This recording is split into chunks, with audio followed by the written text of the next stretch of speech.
A service of KIBMradio.com, the Internet's home for an all old-time radio.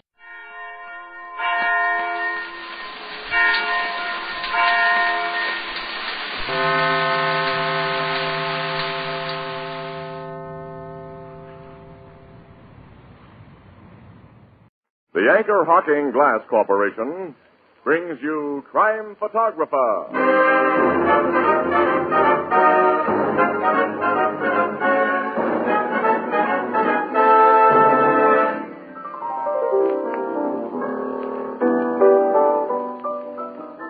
Did you have a good time at the UN yesterday, Tony? Ah, sure did, Casey. Even attended a committee meeting. What did you say when they asked whom you represented? Why, Anchor Hocking, the most famous name in glass.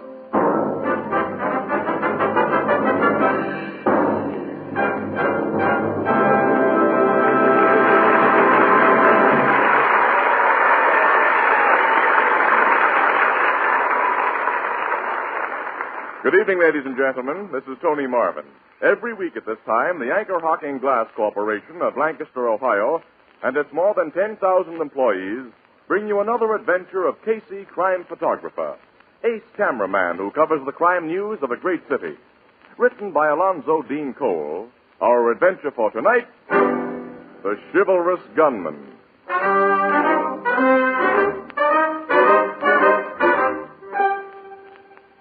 Penrose Square in the daytime is a busy place. But now at night, lights shine behind a few windows of its old-fashioned office and loft buildings. And a block away, a construction crew continues to drill and blast a new section of subway out of the city's rocky bed. In the darkened offices of the J.J. Titus Company, whose business is private loans, there are three men. One is busily engaged at the door of a massive safe. Another holds a flashlight. The third lightly grasps a gun. How you coming, Gus? Almost ready to blow, Red. Hold that flashlight steady, will you, Riker? Sure, Gus. Got the shakes pretty bad, haven't you, Riker? No, I'm all right, Ed. You're so scared I can hear your teeth rattle. Oh, it's the guy's first job, Gus. Weren't you scared when you cracked your first safe? I was scared the first time I killed a guy. I've never been scared. How many men have you killed, Ed? Oh, you've got a lot to learn about the racket, Riker. You must never ask personal questions, and you must cultivate a bad memory. I will. I got the charge in and all wired. It's ready to shoot after I rig my patent. You still scared, Riker? Well, sometimes people work in this building at night doing overtime. If the explosion is heard... I'm nuts. Nobody paying any attention to this blast. That subway work going on outside makes a perfect setup. I hope we find all the dough in that safe you say will be in it, Riker. There'll be at least $40,000 and maybe $50,000.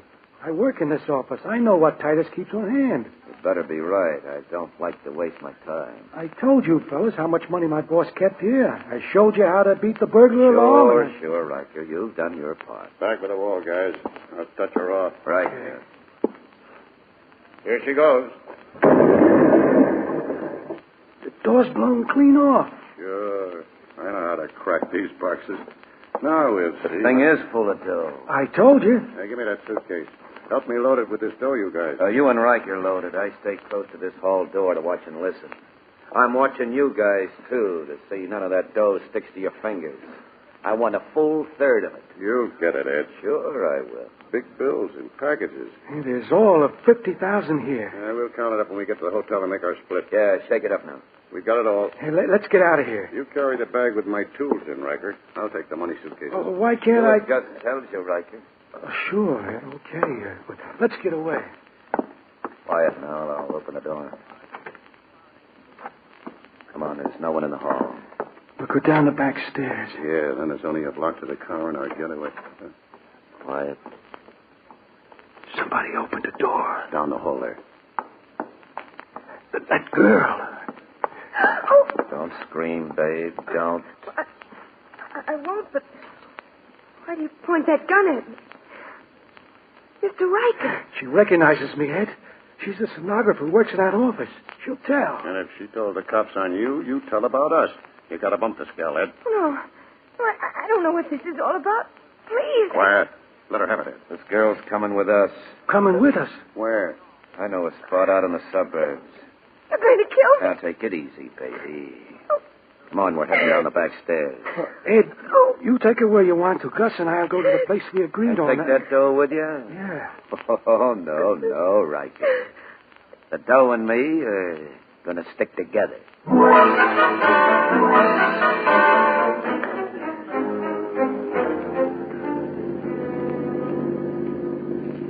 Yeah, this is a good spot. Gus, stop the car. Okay, Ed. You're going to kill me here. Sorry, sister. You worked late in your office on the wrong night. Let's get out. Oh, I'll never tell anybody that I saw you, man. I swear I'll never tell. Mr. Riker, you know me. I swear. That's just it, Miss Birch. You know me, and you could send me to prison.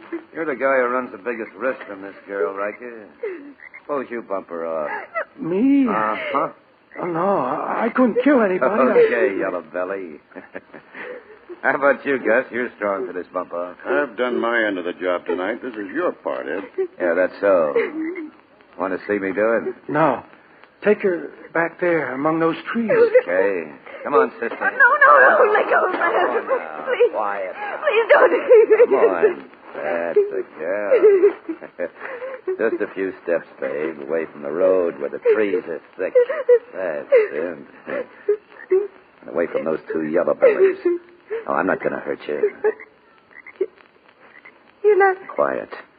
I've been sizing you up, and I figured you'd stand by a guy who stood by you. I swear I'll never tell. I swear. That don't convince me. I go by how I feel about things.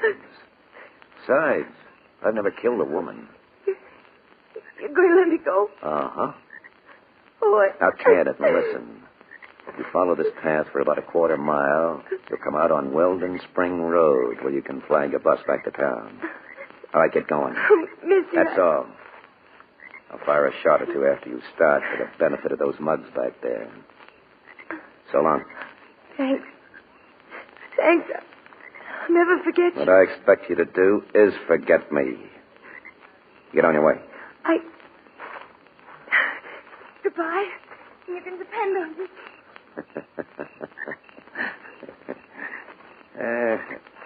A swell double cross, Hey, Ed. what, Gus and I didn't trust you with that money. We followed you and heard everything you said to that girl. You did, Riker? We did. And you have a gat in your mitt, huh, Gus? Yeah. Guns aren't your racket, pal. You're a safecracker. I'll use a gat when I have to pay off a double crosser. That gal is never going to reach the bus line. And as for you... What about me? I'm giving you this. No, you don't. Oh. I said guns weren't your racket, Gus. You're slow on the trigger. You killed him. I think so, Riker. Let's see. Uh-huh. He's dead. You never saw a guy get it before, I guess. Don't look at me like that, Ed. Not Don't much guts, have you, Riker? You don't belong in the big leagues, and you wouldn't know what to do with big dough. So I'm taking all of what we got tonight. No. Not even a killer like you was going to take it from me. Shouldn't have reached for the gat. Poor Gus dropped, Riker. Guns aren't your racket either.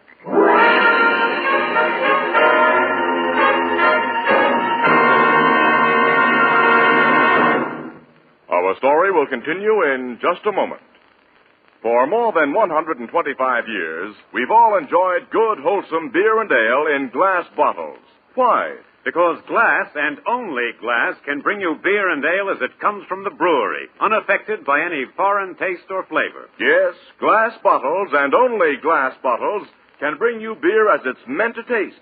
Beer that's brewery bright. And here at last is a new kind of bottle. A glass bottle that's different. It requires no deposit. No return to the store. When the bottle is empty, just throw it away. It's light as a feather. Sturdy and compact. It saves space in the icebox. It belongs on any table. It's a natural for picnics. And, brother, what flavor, that real brewery flavor. Protected by glass. As only glass can protect it. Yes, the revolutionary new Anchor Glass one-way, no-deposit bottle is sweeping America. For flavor, demand beer in glass bottles. For convenience, demand your favorite brand in the new Anchor Glass one-way, no-deposit bottle. A product of Anchor Hocking. The most famous name in glass.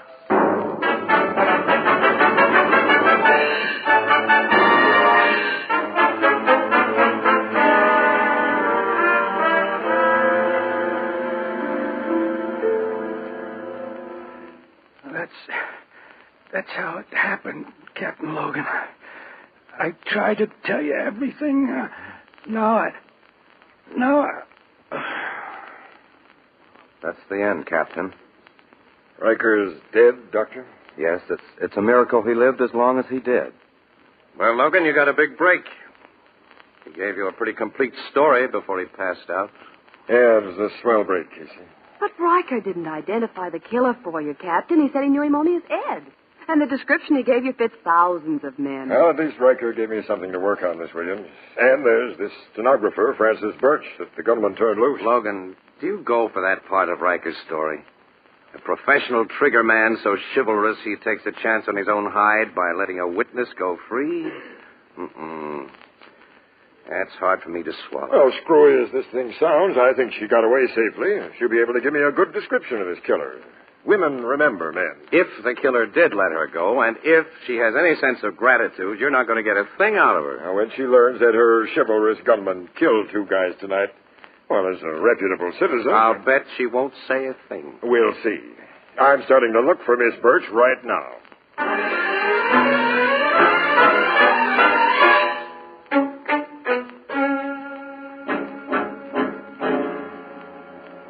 Yes, Captain Logan, the man let me go. He said he couldn't kill a woman. I ran through the woods, caught a bus, and came home here. He didn't follow you? No, Captain Logan. This is certainly a hot one, Annie. I'll say. Now, I've told you all I know. I've had a terrible experience tonight. Please leave me alone. I'm sorry, Miss Birch, but you haven't yet given me a description of this man called Ed. I can't describe him, Captain. It was dark all the time I was with him, and I was so frightened. Well, you must have some idea. I haven't. I don't remember a single detail of the man's appearance. Because you're too grateful to remember? I just don't remember. Miss Birch, this man's a professional killer. He murdered 2 men tonight. It was a cold-blooded murder, and it was a double cross. It's your duty to assist the police in putting him where he belongs. Duty can't make me tell you something I don't know. I wouldn't recognize him if he walked into this room. I don't know him. Okay. That's the way you want it. I'll have to hold you as a material and unwilling witness. Sergeant, take this young lady to headquarters. You mean I'll be a prisoner? You will be held for further questioning. Does the prospect improve your memory? No, Captain. I'm ready to go, Sergeant. Well, guess you win your bet, Casey. Sorry, pal. I hoped I'd lose.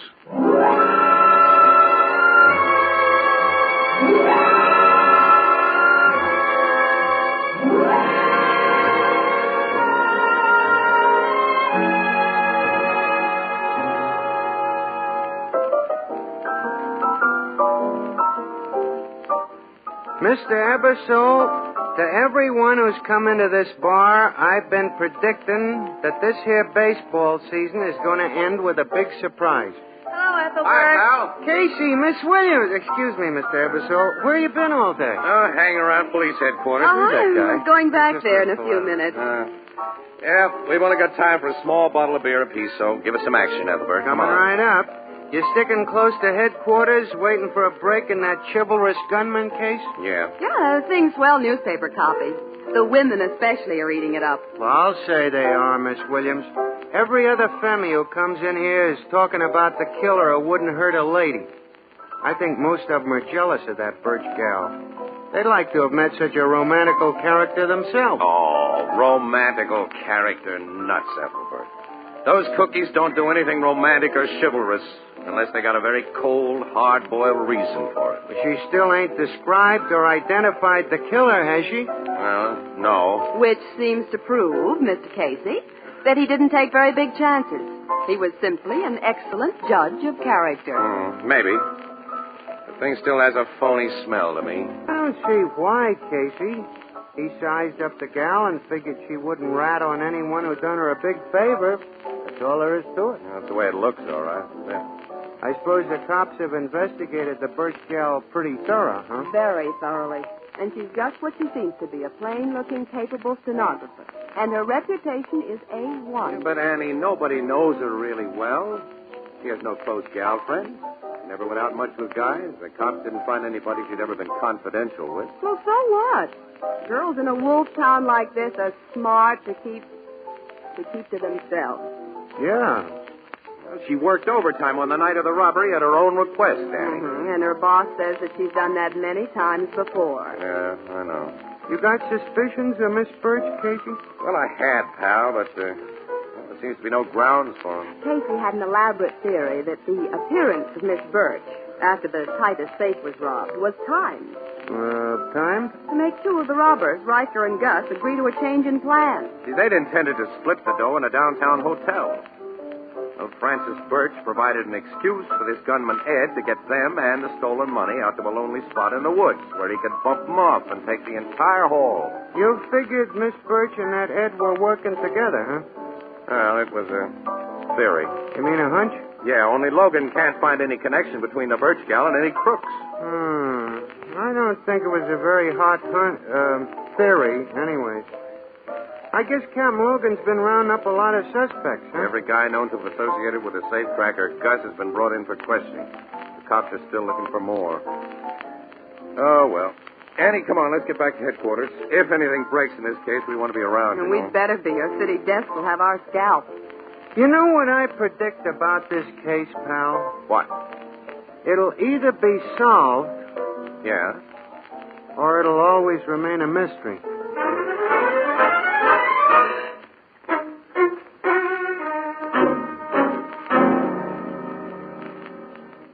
You and Miss Williams got here just in time, Casey. My boys have brought in another suspect. So who is he? A rod from Minneapolis named George Neal. Been booked for several trigger jobs in the Middle West, but always got out from under. He's been seen several times with Gus Lesser during the past couple of weeks, and he just might be Ed. Is the name Ed one of George Neal's aliases, Captain? No, not that we know of, Miss Williams, but that's a minor detail. An experienced crook wouldn't let an amateur like Riker know his real name or one of his usual aliases. Bring him in, Sergeant. Yes, sir. In a minute or two, I'll have Miss Birch in to give him the once-over. Oh, she won't identify anyone for you. I watch that gal very closely when she meets a suspect, Miss Williams. When she sees the right one, she may tell me more than she intends to. Oh, you think she'll give herself and him away? Could be. Now, you and Casey, keep your eyes open. Let me handle it. Okay. Here's Neil, Captain. Oh, come in, Neil. Oh, thanks. Have a chair. You're too good to me. Well, what's this pickup all about, Captain? When'd you leave Minneapolis, Neil? Ooh, about 6 months ago. Been operating in this town ever since? I don't know what you mean by operating. You did quite a little gun work out in the Middle West? Oh, I wouldn't say that. I fell up against a couple of phony raps that weren't followed by convictions. Yeah. Yeah. You pulled some jobs in this town, Neil. Have I? Mm-hmm. Prove it. I'm going to try. Bring in our witness, Sergeant. Yes, sir. You have a witness? Yeah. Here she is, Captain. What do you want of me now, Captain? Now, take a look at that man, Miss Birch. Well? Have you ever seen him before? No. You're certain? Certain. That's all. Take her back to her quarters, Sergeant. Yes, sir.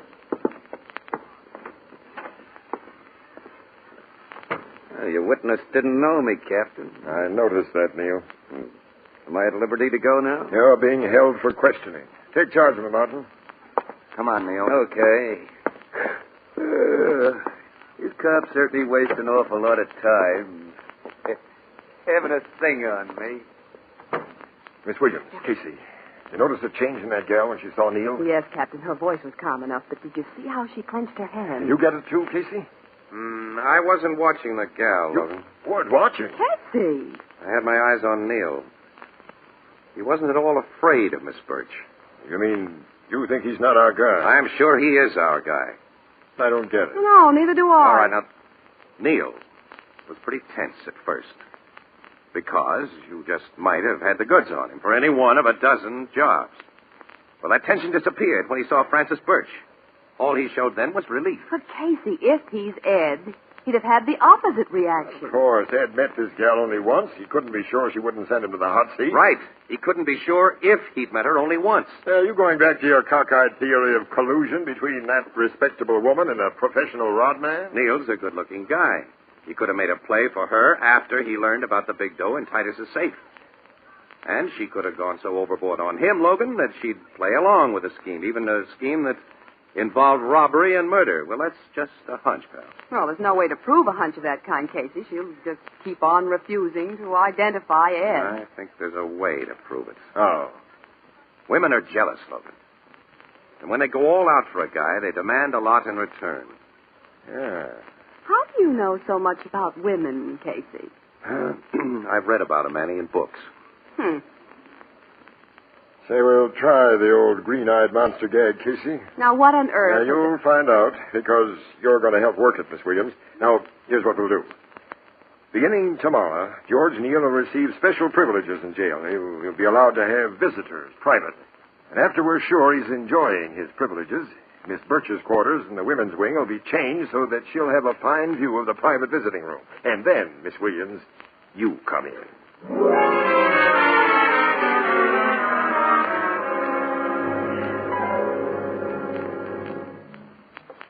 Come in, Miss Williams. Nice of you to visit me. Well, it seems the least I can do, Miss Birch. You must be terribly unhappy here. That's an understatement. I'm not in a barred cell, but I'm in a jail. I'm a prisoner. How much longer are they going to hold me as a witness against a man they haven't arrested and whom I can't identify if they do? Well, I don't know, Miss Birch. But they're making things more comfortable for you. They've given you nicer quarters than you had before. Yes. They moved me in here today. Huh? Well, this would be quite a pleasant room if it weren't inside a jail. Yes, but it is. Oh, that's interesting view from this window. Interesting. Barred windows, stone walls. No, haven't you noticed the visiting rooms? They're a few floors below, across the court. You can see the real prisoners with their relatives and friends. That'll be fun. That fellow Neil is in one of the rooms now. Neil? He's a good-looking guy. One of the men that you couldn't identify, remember? Oh, no, I've been asked to identify so many men. Look, he's got a nice-looking girl visiting him. Yes, I see. She looks a little too blonde to be the real thing. Definitely peroxide. Oh, I don't know what there is about blondes, real or phony, but they sure appeal to men.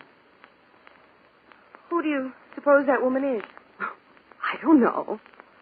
She's probably a newspaper reporter like you, interviewing. No, I know all the news gals in town, and she's not one of us. Oh. The guards come in to break up their visit. Oh. Neil must be a close friend. She's kissing him goodbye. Yes, so I see. Look at that. Oh. The guards shoot him out. Show's over. Miss Williams. Mm-hmm. I wonder if you'd find out for me. What, Miss Birch? Nothing. Never mind.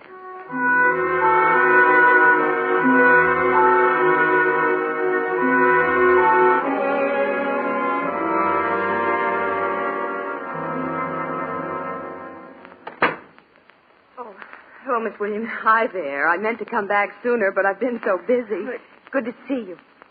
It's good to see anyone who isn't a matron or a policeman. You don't look very well. Have you been sick? I haven't been sleeping.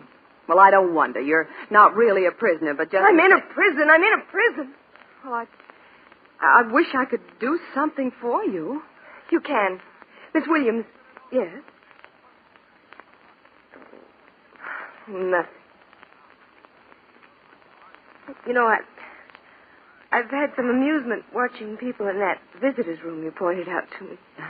That man, Neil, I think you said his name was. Oh, yes. Yeah. Well, do you know that same blonde woman's visited him every day? She must be a relative, don't you think? She's a relative, all right. I was curious enough to ask about her. She's his wife. His wife? Yeah. as she flew on here from Minneapolis. Why? Miss Birch, what's the matter? He's married. He was married when he met me. Married when he made me do the things I did for him. All right, two can play his rotten game. Get Captain Logan. I'll tell him what he wants to know. George Neal is Ed. He's that chivalrous gunman. He's the murderer I love. He's the man who promised to marry me. I guess you've heard everything you need to, Captain Logan. Yeah, we heard, Miss Williams. And Casey wins another bet. This one, Logan, I didn't want to lose.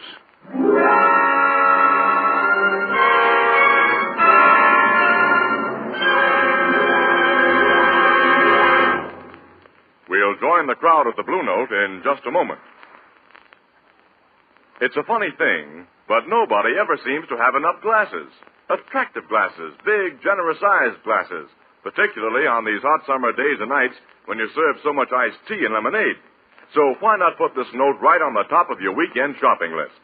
6 oversized sunburst crystal glasses for long drinks of all kinds. These new sunburst crystal glasses cost only 10 cents apiece at your favorite 5 and 10 cent store or any other store selling household glass.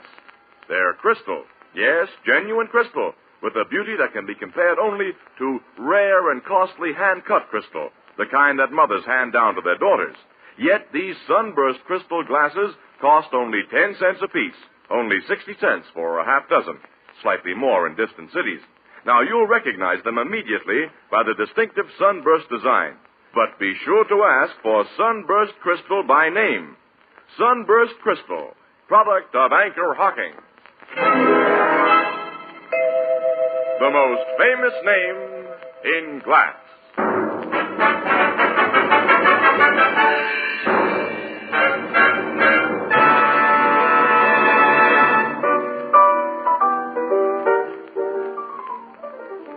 The blonde tomato Miss Birch saw with Neil was just a police stooge. Huh, Miss Williams? Mm-hmm. That's right, Ethelbert. Yeah, great job she has there.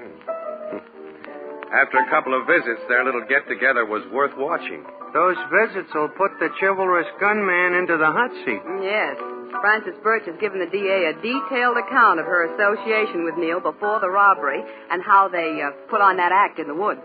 I still can't understand why he needed her as an excuse to get his partners in crime out in them woods. Well, Ethelbert, Neil has a screwy quirk of character, pal. Unlike most professional gunmen, he couldn't shoot a guy unless he had some pretense of self-defense. So he planned things so both Gus and Riker tried to get him before he got them. Pure vanity, Ethelbert. A manifestation of the protective ego with which all males cover their shortcomings.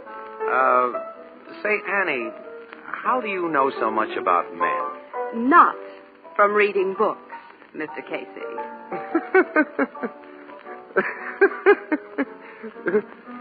Huh?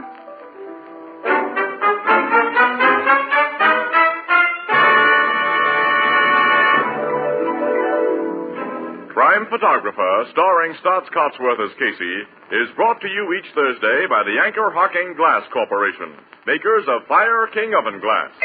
Anchor glass containers, Anchor caps and closures. All products of Anchor Hocking, the most famous name in glass.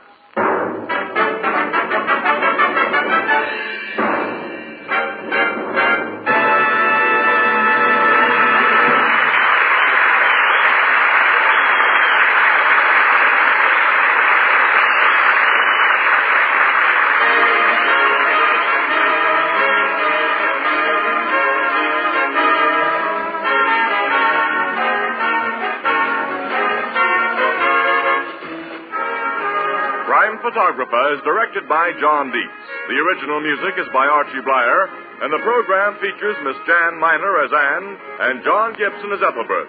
Herman Chittison is the Blue Note pianist. This is Tony Marvin saying goodnight for the Anchor Hocking Glass Corporation of Lancaster, Ohio, with offices in all principal cities of the United States and Canada.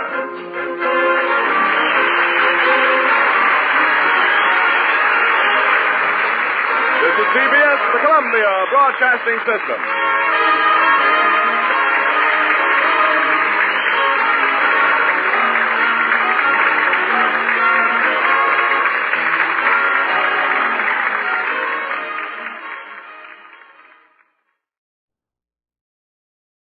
The Anchor Hocking Glass Corporation brings you Crime Photographer.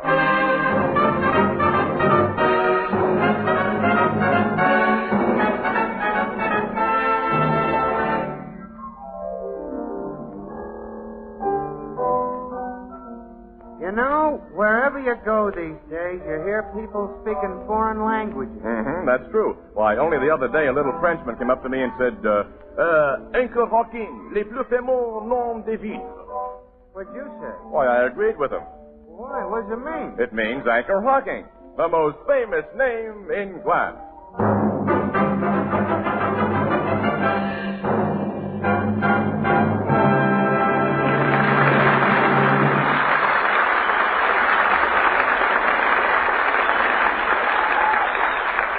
Good evening, ladies and gentlemen. This is Tony Marvin. Every week at this time, the Anchor Hocking Glass Corporation of Lancaster, Ohio, and its more than 10,000 employees bring you another adventure of Casey, crime photographer, ace cameraman who covers the crime news of the great city.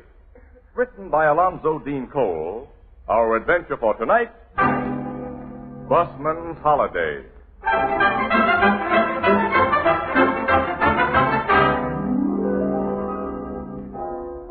Late afternoon, the Blue Note Cafe. Perched on a high stool before the gleaming bar is reporter Ann Williams. Beside her stands Captain Logan, chief of the Homicide Bureau, and facing them is Ethelbert, the head bartender. And the three look rather lonely. Right now, I bet you he's standing in the middle of a nice, cool trout stream without a care in the world. Yeah, a lucky dog. While we swelter here in the city. Well, we'll have our vacations later, Ethelbert, after Casey's all finished with his. And we'll be able to top any fish stories he brings back with him.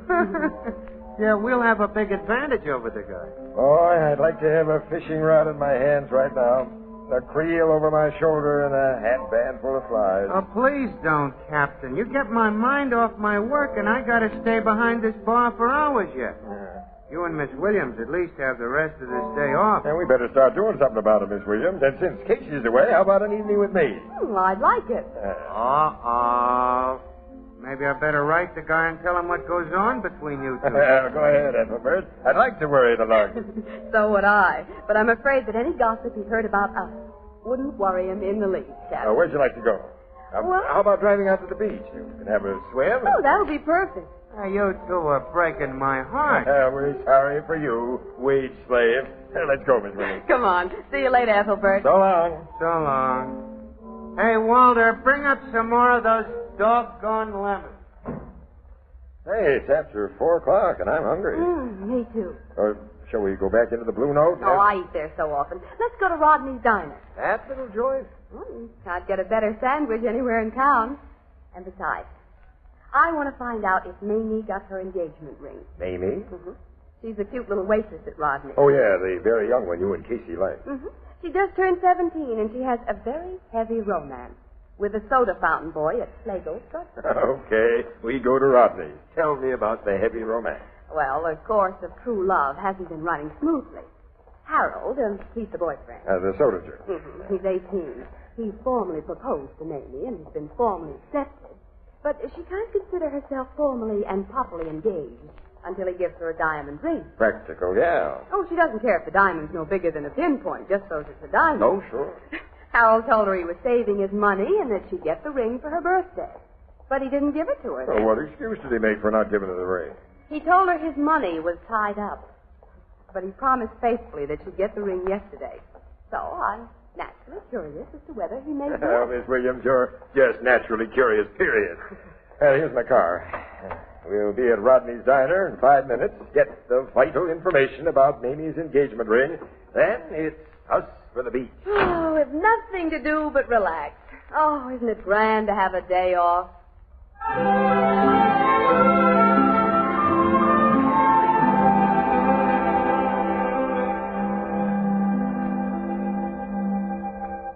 There's an empty table in the corner, Miss Williams. Mm-hmm, that'll be fine, Captain. Oh, there's Mamie. Hey, the kid looks as though she's been crying. Oh, and she hasn't a ring on. Harold didn't come through, apparently. Oh, I'm so sorry. She had her heart set on it. She's coming over here. Hello, Miss Williams. Hello, Captain Logan. Hello, Mamie. Hi, kid. What are you going to have? Why, just some coffee and lettuce and tomato sandwich. Double hamburger for me and coffee. I'll get it for you. Oh, wait a minute, Mamie. Yeah? Never mind. You want to ask me about Harold, don't you, Miss Williams? Only you think maybe you shouldn't. Yes. Did he give you your ring? I guess it'll do me good to tell a friend like you about it. He was in here only about half an hour ago and gave it to me. Well, then why you sit down on the mouth, kid? And why aren't you wearing the ring? Because it's a phony. A phony? Huh? Yeah. All I wanted was a little diamond, but I wanted it real. I'd seen him advertised for as little as $23.75, only about $8 down, and the rest in easy monthly payments. Genuine diamonds set in genuine gold. I'd have been satisfied with one of them, but I didn't want a piece of 89-cent junk. Poor kid. Harold lied to me. For months he's told me he was saving money for my ring, but now I'm convinced that Harold Hertzheimer doesn't care anymore. He's fallen for somebody else, and he's given her what was to have been my ring. Oh, now I can't believe that. I've seen you and Harold together, and he's crazy about you. I think you're imagining things about your boyfriend, Mamie. I ain't imagining he broke his word to me, am I? That I waited over a week for a ring he promised for my birthday and then finally got something I wouldn't be seen wearing at a garbage collector's picnic? Oh, that's too bad. The ring he handed me today ain't only a phony, Miss Williams. It's an old second-hand out-of-style phony. He must have bought it off a push cart. I got it here in my pocket. Look at it. The brass satin that doesn't even shine, with them 3 big pieces of glass in it. Mamie? Hey, waitress, how about taking my order? Right away, mister. Excuse me, Miss Williams. I'll be back in a minute. Captain, look at this ring. Yeah, it's certainly old-fashioned. Hey, these are real diamonds. Of course they're real. And about 10 carats apiece. In an antique filigree setting. Where did a soda fountain boy get anything like that? Yeah. Well, this must be worth... Here's Williams. Hmm? The antique jewelry collection stolen from Carlton Bishop 2 months ago. Yes. The most valuable ring of the lot. In a dull gold, 18th century filigree setting, had 3 flawless blue-white old mine-cut diamonds in it, and the description fits this ring. Exactly. Well, surely that boy Harold couldn't have been the thief who stole the Bishop jewel. Now, before we speculate about that, I'll take this ring down to headquarters and make sure it's what we think it is. We're not jewel experts. Oh, Amy's coming back. Let me talk. Okay. I've ordered your sandwiches. They'll be ready in a minute. Fine hunk of junk Harold give me, ain't it? Mamie, I don't suppose Harold told you where he got this ring. No, he just handed it to me and got right out, Captain. And he should have. The ring may not be as bad as you think it is. Miss Williams believes the setting's gold. Looks like brass to me. Oh, nobody sticks 3 big hunks of glass in a real gold setting. Well, they may not be glass. They may be, something a little better. Zircons, maybe? Maybe. Suppose I take it to a jeweler and find out for you what they are. Okay. And, Mamie, don't tell anyone that you let me have the ring. Especially don't tell Harold. I won't even see that drift. Oh, the counterman's setting out one of my orders. Excuse me, I'll get him. Who will you see at headquarters about that ring, Captain? Now, Mallory is in charge of the Bishop robbery investigation. Captain Mallory, hmm? Yeah. You and he don't get along well together. Well, Mallory's a good cop, Miss Williams, but strictly off the record, he's a credit hog. He's butted into several cases of mine where he had no right to it. What's that for? This ring may be the key to the Bishop robbery, and I might teach Mallory a lesson by butting into one of his cases and cracking. Oh, that I'd love to see happen. Miss Williams, this is our day off. Shall we take a busman holiday? Captain Logan, the beach is out. You sleuth, and maybe I get an exclusive story.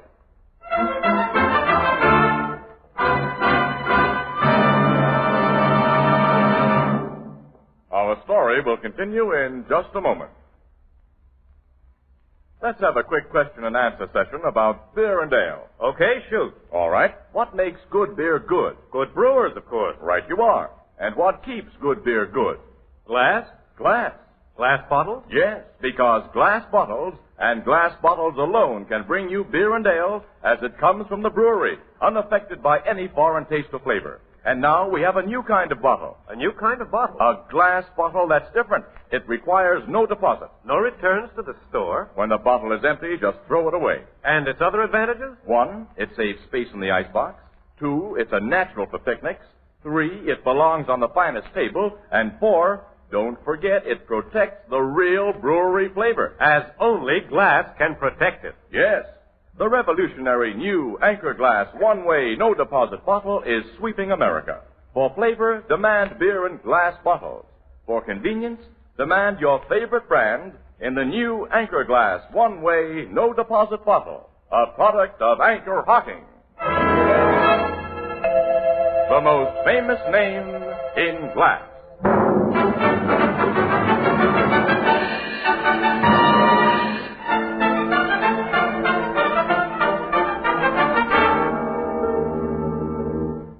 This ring is definitely one of the pieces stolen from Carlton Bishop, Logan. I thought it was, Mallory. Where'd you get it? I found it Found it? after a great deal of hard work. Captain Logan worked his fingers to the bone searching for that ring, Captain Mallory. Practically, that is. Is that so, Miss Williams? You know the Bishop robbery is my case, Logan. Why have you interfered? The Evanston murder was my case, Mallory, and the Borelli stabbing and the White Oh, affair. so that's the way it is, huh? I don't know what you mean. Okay. We'll play it that way. Thanks for the ring. Thanks for your identification of it. Come on, Miss Williams. We'll resume our interrupted holiday. See you later, Mallory. Yes. I'll see you later.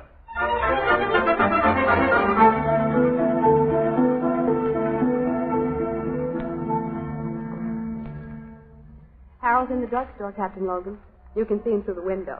That long, skinny kid back of the soda fountain there. He doesn't look like a crook, Miss Williams.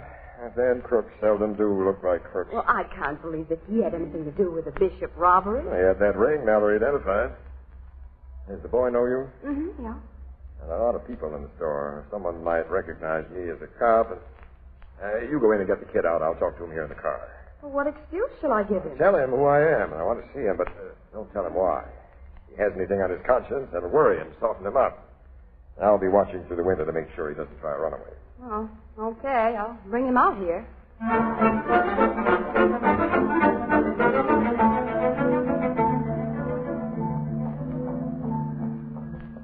Captain Logan, this is Harold. Pleased to meet you, Captain Logan. Miss Williams said you wanted to talk to me. Yeah. What's this all about? Miss Williams was sort of mysterious. Haven't you any idea what it might be about, son? No, sir. It's about a ring. A ring? That ring you gave Mamie. The stolen ring. How'd you find out I stole it? Oh, you did steal it, Harold. No, it wasn't stealing, Miss Williams. I was only taking part of what he owes me. Carlton Bishop owed you something? Carlton Bishop? Well, who did you take the ring from, Harold? Oh, my cousin Louis. Cousin Louis? Yeah, I thought you knew. Well, we know, son, but won't you tell us the whole story? I might as well. I'll feel better when I get it off my chest. Of course you will. I know Mamie has talked a lot to you, Miss Williams, so you know I was saving money for her engagement ring. Yes, Harold. Well, I'd saved almost $100. I was going to get her a real swell diamond ring. Louis said he could get me one at wholesale, so I gave him the money. Louis didn't deliver, huh? No. I found out it lost my dough in a dice game. Nice boy, your cousin. Yeah. Louis swore up and down he'd give me my money back by, well, he was going to be yesterday. He said he had a bet on a horse that was a sure thing. Well, Louis seems to be quite an operator. And then came yesterday and no money from Louis. I couldn't even find Louis, Miss Williams. The day I got desperate, I went to his rooming house with my mind made up to wait there till he came in, no matter how long it took. And if he didn't pay up, I was going to take it out of his hide. That idea had merit. How'd you get that ring, son? While I was sitting alone in Louis' room, I got thinking of something he used to do when we were kids together. He's about your age? A year older, 19. Louis always had a loose board in the floor of his room at home with a space underneath where he hid things, like you see sometimes in the movies. I got wondering if he didn't have a hiding place like that in his rooming house. I turned up the rug, begun looking in it, and pretty soon I found it. The ring was hidden there?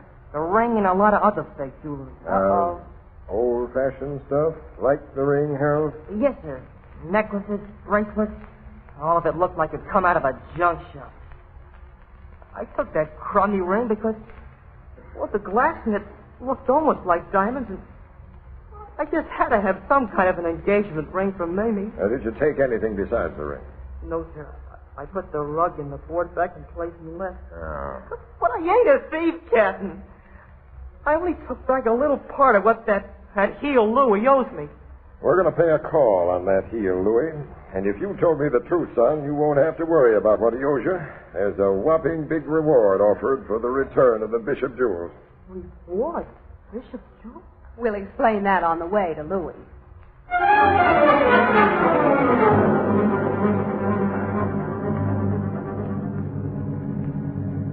There's Louis' rooming house, Captain. 409. It's got too dark to see numbers, kid. I'll park right here. You're almost in front of it. Come on, Miss Williams. Okay. The door of Louis' rooming house left open? No, we have to ring. But Mrs. Pettingill, the landlady, knows me. She'll let us go up to Louis' room. I'll press the button.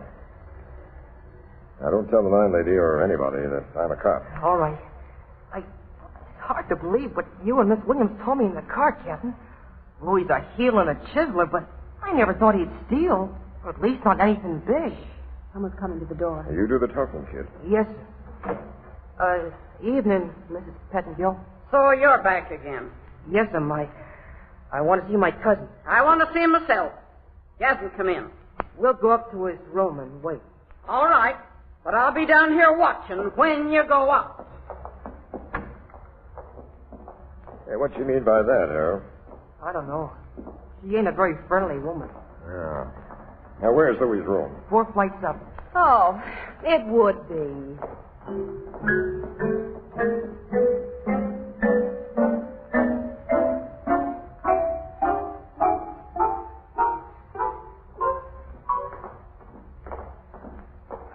This is Louis' room. Yeah, the door wasn't locked. He never locked it. I'll turn on the lights. Now, let's close the door. Is this room just as you left it, Harold? It looks the same to me, Captain Logan. Now, roll back the rug and show me that loose board. Yes, sir. Here it is. Now, lift the board as you did before. Okay. Oh, it's a pretty tight fit. I got to use my pocket knife. There. Look, Captain, the space underneath that board is empty. Where's the jewelry you say you left there, Harold? Oh, I don't know. It was full of stuff and I left it. I swear I did. Louis must have come home. The landlady says he hasn't come home. But someone's been here. Say, what is this? What's going on? Now? Oh, hello, Harold, old pal. Why you got my carpet rolled up? I want to ask you some questions, Louis. So do I. Step inside, young fella, and we'll close this door. Who are you, mister?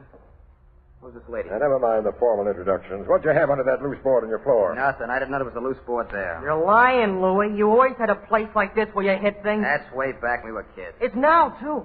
You had jewelry hidden there this afternoon. Stolen jewelry. You're nuts. No, I saw it. I took a ring from it because I thought it was only phony stuff. Now I know it was real and that you came back here after I left and took the rest of it away. I don't know what you're talking about. I'm going to make you tell the truth. Hold it, kid, hold it. Harold, what time did you leave here with that ring this afternoon? About 2:30. Where have you been since 2:30, Louis? I've been shooting pool and I can prove it. Now look here, mister, I don't get this at all. If you're a cop, I ain't done nothing. Except maybe I owe my cousin a couple of bucks. You owe me 100. It ain't no crime to owe. And if anybody thinks I've been up to anything funny in this room since 2:30 this afternoon, I just ain't been here. We're going to find out about that. I'll do the finding out, Logan. Well, Captain Mallory. Hello, Mallory. Had a hunch you'd tail me after we left headquarters. And I've been listening outside this door while you developed my case against these two punks. Well, it's open and shut. Miss Louis stole the Bishop jewels and hid them under the floor. I didn't steal anything. I don't know what the story... Shut up. And the other punk found them and glommed the whole lot. I only took that And ring. you shut up. You took everything. You didn't believe the stuff was phony. You knew exactly what it was. Now, what have you done with it? I haven't done anything with I it. never Take them down to headquarters, boys. Captain Mallory, wait a minute. This is my case, Captain Logan.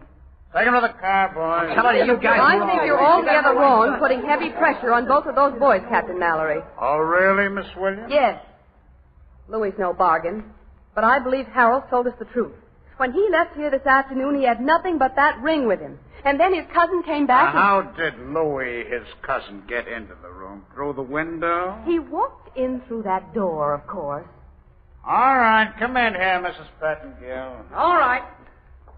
This is the landlady here. Mm-hmm. We've met her. Mrs. Pettingill, tell this lady and the officer what you just told me.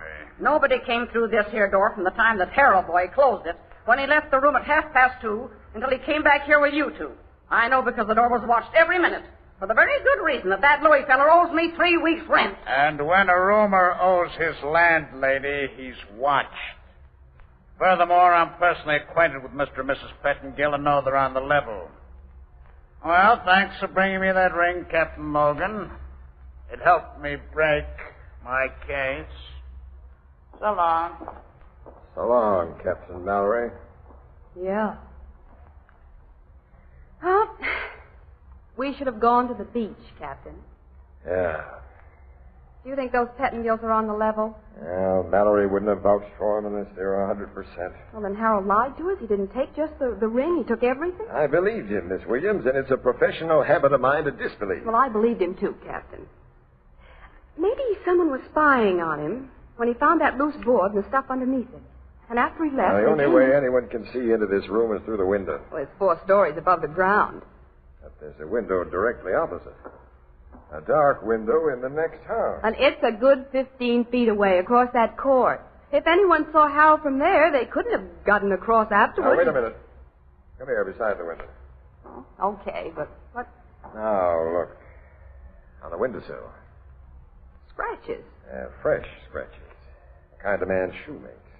You think someone came in this window? Yeah. But no one could jump across that wide court.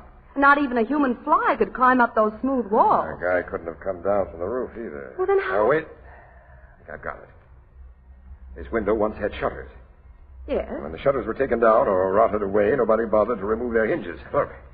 Strong, old-fashioned hinges set in concrete. Well, I don't see I'm turning out the lights here.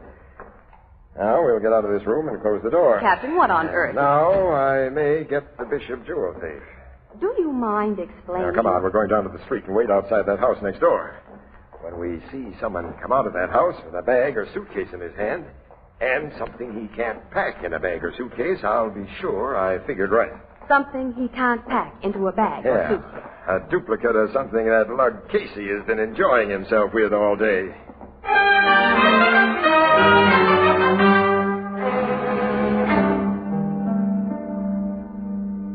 Now that we're all set outside the house next door, Captain, will you take me into your full confidence? Sure. Here's the way I figure it. A thief who got away with the Bishop jewels is an experienced crook, and he knew he had to let this stuff cool off plenty before he attempted to market it in its most valuable form. Well, while it was cooling off, he didn't want it close enough to burn him if we cops walked in, and he didn't want it so far away that he couldn't keep an eye on it. He planted it in a house he didn't live in where he could watch it through a window. That's my guess. He put it under that board in Louis' room. And he was watching when Harold found the loose board this afternoon. So he had to move it to a new hiding place. Well, how did he get in here? Mrs. Pettingill would have seen him if he'd come in the front door. How could he come across the court? He couldn't jump, he couldn't climb, he couldn't get down from the roof. He pulled himself across. Pulled himself? With his hand. Oh, and I figure he just pulled himself back again when you, Harold, and I arrived, and he's been waiting for the cops to clear out of this neighborhood so he could make a getaway. But how did he pull himself across that court with his hand? And what is a duplicate of something that Casey's using on his vacation? Quiet. Guy's coming out of that house. Oh, he has a suitcase in his hand. And something too long to be packed in the suitcase. A fishing rod. A trout rod. Now I'm sure, and I'm Let go of me. What's the big idea? I'm a cop, fella, and I'm searching you. He had a gun in his pocket. Also, this little bag, Miss Williams. Look what's inside. The Bishop jewels. And we'll just turn him over with this guy to Captain Mallory. It's his case.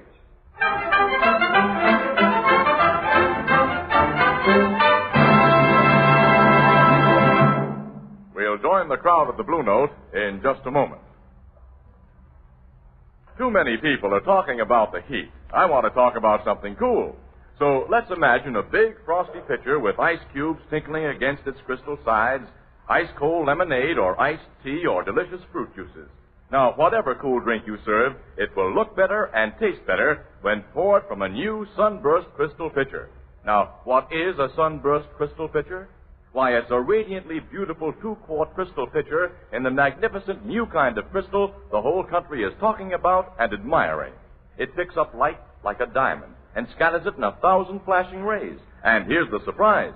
You can own one of these magnificent, sparkling Sunburst crystal pitchers for only 50 cents.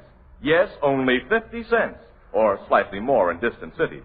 Look for it tomorrow in the windows and on the counters of the retail stores of America. Sunburst Crystal is a product of Anchor Hocking, the most famous name in glass.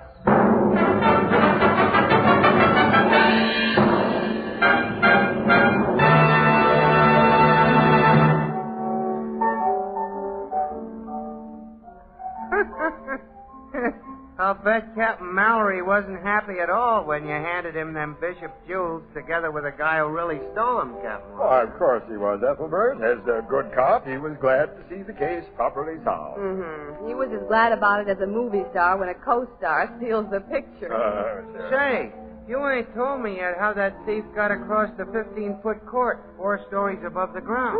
That was simple, Ethelbert. He pulled himself across with his hands. What? I don't get it, Miss Williams. I might not have tumbled to it if I hadn't been envying Casey his fishing trip vacation. Trout rods were on my mind. How does a trout rod... The thief had a 12-footer when the sections were fitted together.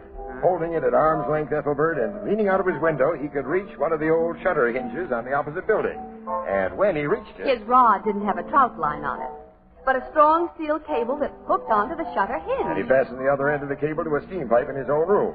Then, using heavy gloves, he pulled himself across the cable hand over hand. Oh, it wasn't a difficult stunt. And when he went back across the court, he unhooked the cable with his trout rod and threw it in. Oh. It ain't difficult when you figure it out. Or is it?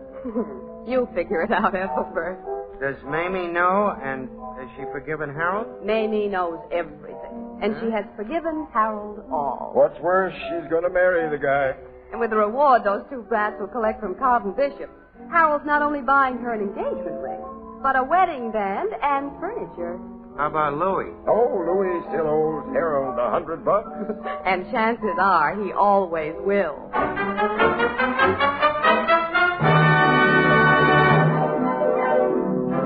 Crime Photographer, starring Stotts Cotsworth as Casey, is brought to you each Thursday by the Anchor Hocking Glass Corporation, makers of Fire King Oven Glass, Anchor Glass Containers, Anchor Caps and Closures, all products of Anchor Hocking, the most famous name in glass.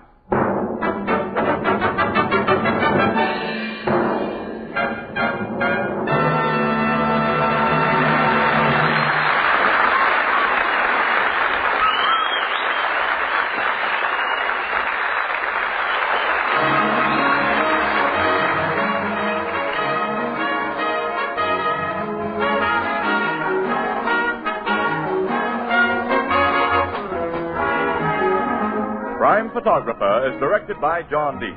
The original music is by Archie Blyer, and the program features Miss Jan Miner as Anne and John Gibson as Ethelbert. Captain Logan is played by Bernard Lenrow, and Herman Chittison is the Blue Note pianist. This is Tony Marvin saying goodnight for the Anchor Hocking Glass Corporation of Lancaster, Ohio, with offices in all principal cities of the United States and Canada. Thursday night on CBS is the biggest show in town. So stay tuned for exciting dramatizations on Reader's Digest Radio Edition, which follows immediately over most of these stations. This is CBS, the Columbia Broadcasting System.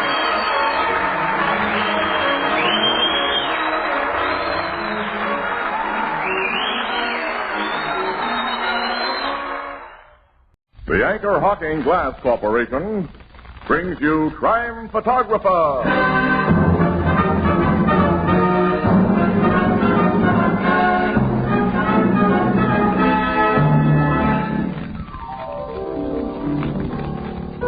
Where are you going over Labor Day weekend, Tony? Well, Casey, I haven't any plans particularly. But everyone goes to see somebody over a Labor Day weekend. Everybody. Oh, I know, Ethelbert. I'm waiting for them.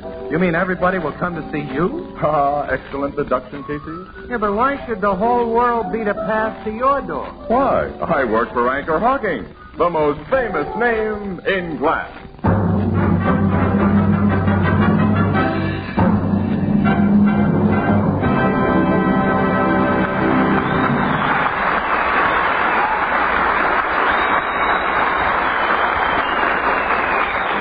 Good evening, ladies and gentlemen. This is Tony Marvin.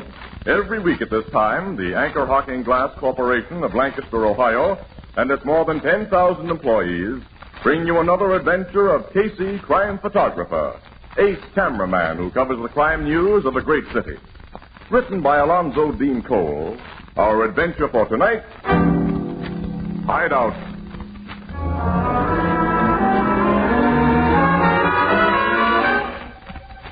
Night. A street of old houses. Unpainted, unkempt, dirty-looking houses. A man and woman hurry along the street, watchful, furtive. In a shadowed doorway of one of the houses, they halt, and the man knocks quickly and softly. From inside the door... Who's there?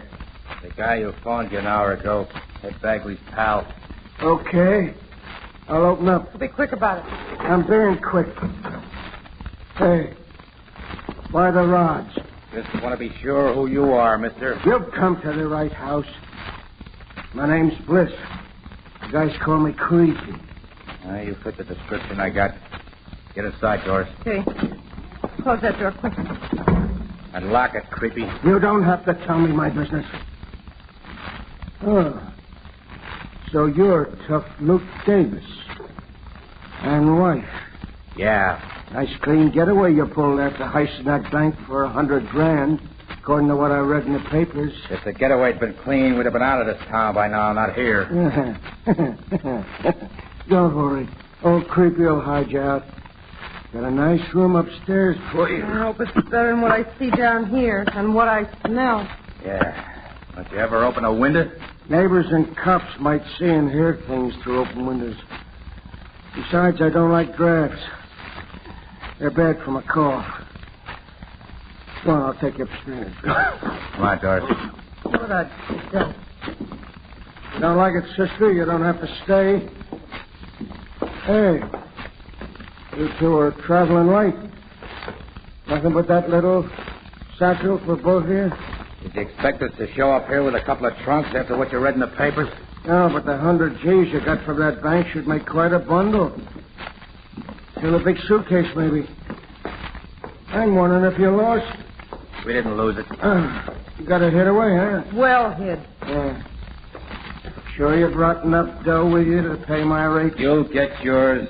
Where's this room you got? Yeah, I'm tired climbing. Here's the room. Oh, look, it's worse than those crummy ones downstairs.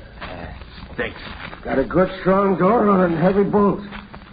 Also, it's an easy jump from that window onto the next roof.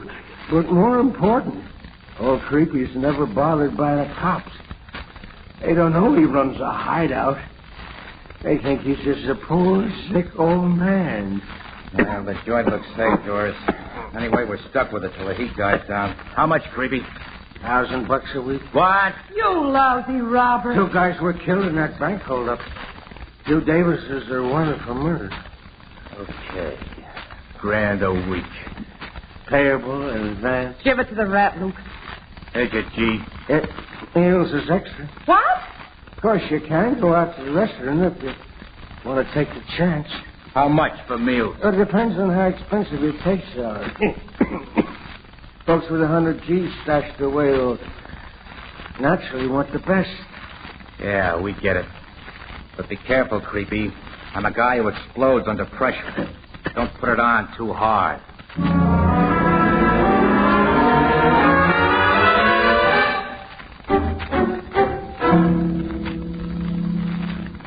2 weeks in this crummy joint, Luke. Cost us nearly $4,000. Yeah.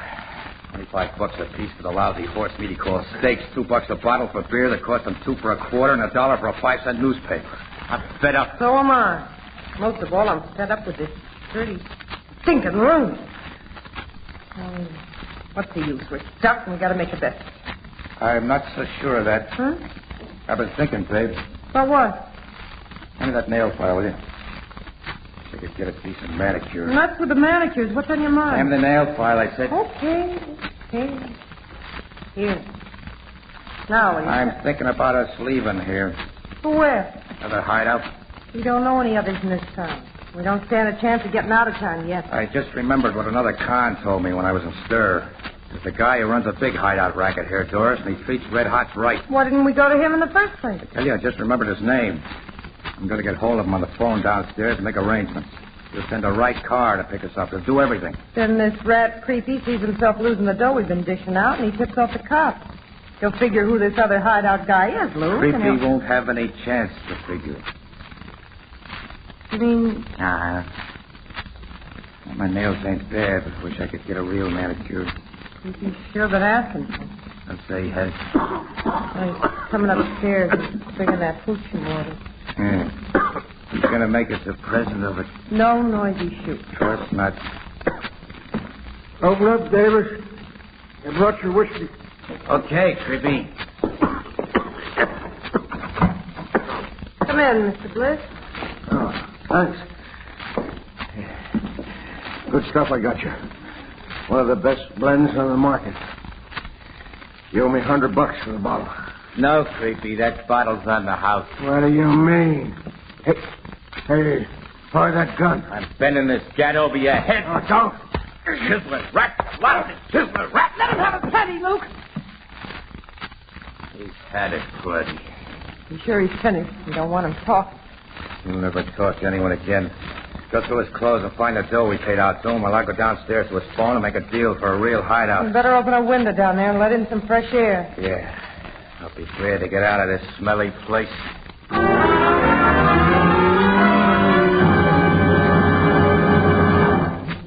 Our story will continue in just a moment. The time has come, the sponsor says, to talk of beer and ale. For brewery taste and purity, for goodness without fail. Use glass to keep the flavor right, for glass will never fail. That's it. Glass and glass alone brings you beer and ale as it ought to taste. Right. Glass bottles and glass bottles only can bring you beer and ale as it comes from the brewery, unaffected by any foreign taste or flavor. And now we have a new kind of bottle. The Anchor Glass one-way bottle. It requires no deposit. No return to the store. When it's empty, dispose of it as you would any food container. It saves space in the icebox. It's a natural for picnic. Easy to open, easy to drink from. It's always in good taste. And it protects that real brewery flavor. As only glass can protect it. Yes. The revolutionary new Anchor Glass one-way no-deposit bottle is sweeping America. For perfect flavor, demand beer in glass bottle. For extra convenience, demand your favorite brand in the new Anchor Glass one-way no-deposit bottle, a product of Anchor Hocking. The most famous name in glass.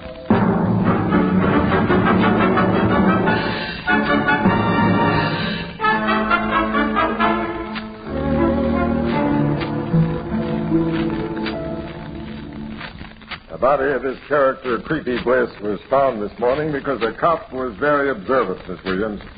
I'd like you to mention that in your paper. Well, don't I always put in a good word for you cops, Captain Logan? Well, I had the opportunity. Yeah, the trouble is, Logan, you guys give us so few opportunities. That comedy, Casey, is strictly Joe Miller. Okay, pal. But what did your observant cop observe? And a downstairs window was open. Bliss never opened one, summer or winter. Oh, that's why this joint smells like a glue factory. Yeah. Well, the cop was familiar with Bliss's habits, investigated the open window, and found Bliss with his head bashed in. Otherwise, the murder might have gone undiscovered for weeks. When was his head bashed in? About 10 o'clock last night. Any idea who did the bashing? We're sure Luke Davis did it. Davis? You mean the bandit who held up the bank 2 weeks ago? He and his Ma Doris had obviously been hiding out here. They found their fingerprints all over the room where Bliss was beaten to death. Well, then Bliss ran a hideout. Eh? That's the picture, Casey. And he ran it pretty smart. The cops never had him under suspicion. He ran it so smart that apparently the gang in control of the hideout racket here wasn't wise to him. He wasn't a member of the gang. I don't think so.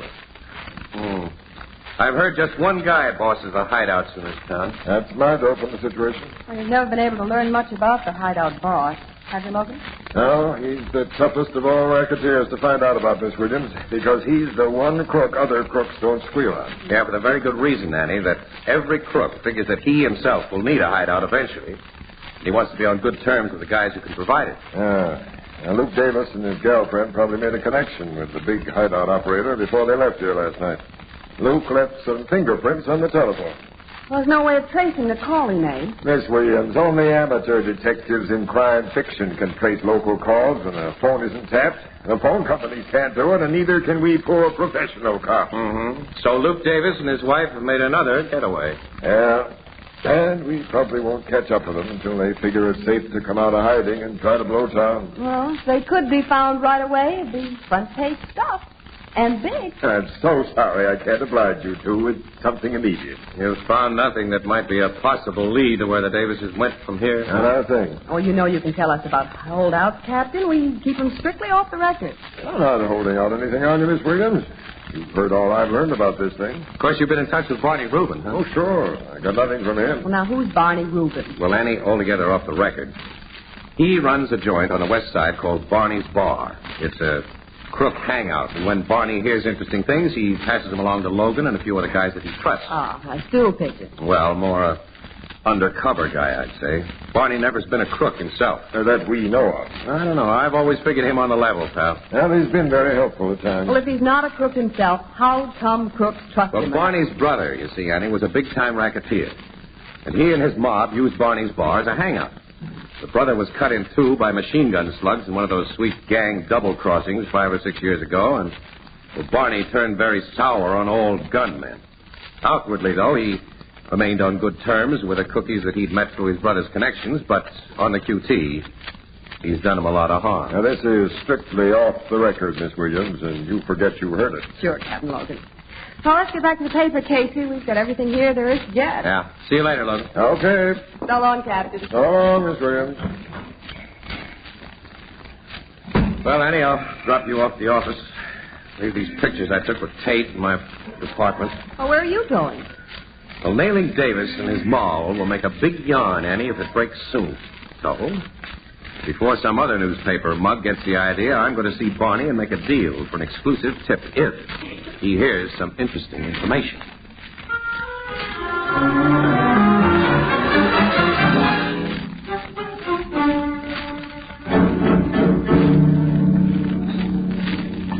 Casey, I ain't heard a word about Luke Davis and his moll, and I don't expect to hear any. Them Red Hots is from out of town, you know, when the mobs around here ain't acquainted with them. Yeah, well, what I'm asking you, Barney, is this, see? If you hear anything, let me have it first, see? At the same time that you pass it to the cops, before other newspapers can get it.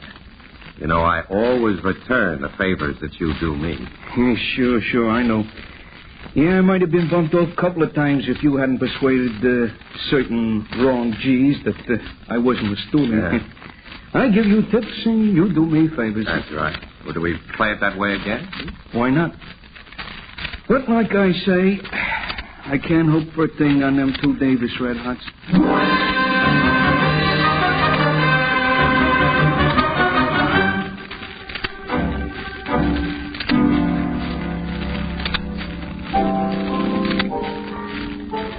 Well, your interview with Barney doesn't sound too promising, Casey. Oh, he'll tip me if he hears anything, Annie. Guy in his spot needs guys like me to front for him sometimes. Well, I'd hate to be in his spot. Running with crooks and hunting with cops is playing the hard way. Yeah, I'll say. Annie, here comes Ethelbert. We can't talk about Barney, even to him. Hello, Casey. Hello, Miss Williams. Hi, pal. Evening, Ethelbert. Excuse me, I was busy up at the other end of the bar. Well, what's new, Casey? Casey and I have been working on that hideout murder. I've been reading about it. The cops are sure Luke Davis and his wife did the job. Yeah, it's open and shut. Why do you suppose they killed the guy who'd been hiding them out? Well, those hideout rats are always greedy, Ethelbert. My hunch is that Creepy Bliss piled up the charges until Davis got sore and worked him over. From what I hear about Davis, he always got sore when he was overcharged. A waiter I know who comes from the same town as Davis was in a while ago, and he was telling me about it. Huh? Few people in this town know Davis. What did he tell you? Only what I've said, that the guy added up his tab very careful and made a big squawk if the charge was a dime or so too much. This guy knew Davis well. I'd kind of like to talk to him. Yeah, he might give us some angle, Casey. Well, he didn't know Davis well, just waited on him occasionally. Anyway, I don't know where you could find this waiter. He's only an acquaintance. I don't even know his last name. Oh, you don't? Well, the thought. Say, slip us a pack of cigarettes, will you, Ethelbert? Okay. This waiter said Davis had a very annoying habit, aside from adding up a check too careful. He ruined menus. What? Ruined menus? Yeah. Seems he's a bug on keeping his nails manicured, and they was always razor sharp. He'd run one of them nails over the menu to mark each item he wanted, and he'd cut the paper almost clear through so the menu couldn't be used again for other customers. Oh, interesting, but unhelpful. Well, how about those cigarettes, huh? Gee, I almost forgot. Here, Casey. Thanks, Tom. Thanks. This waiter said Davis ruined phone books the same way. What, phone books? You underline the numbers he was going to call. As Annie. Casey. His nails was also hard on tablecloths and napkins. Hey, where you going? Back to Creepy Bliss's joint. You've given us a tip, pal. And thanks a million. Oh, that's all right. What'd I do?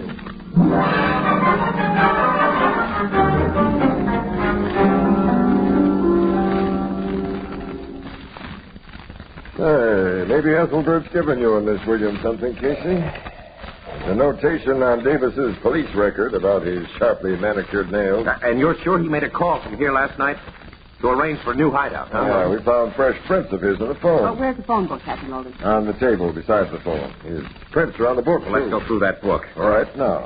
Ethelbert's waiter friend said that Davis's nails cut almost through the paper where he underlined things, Captain.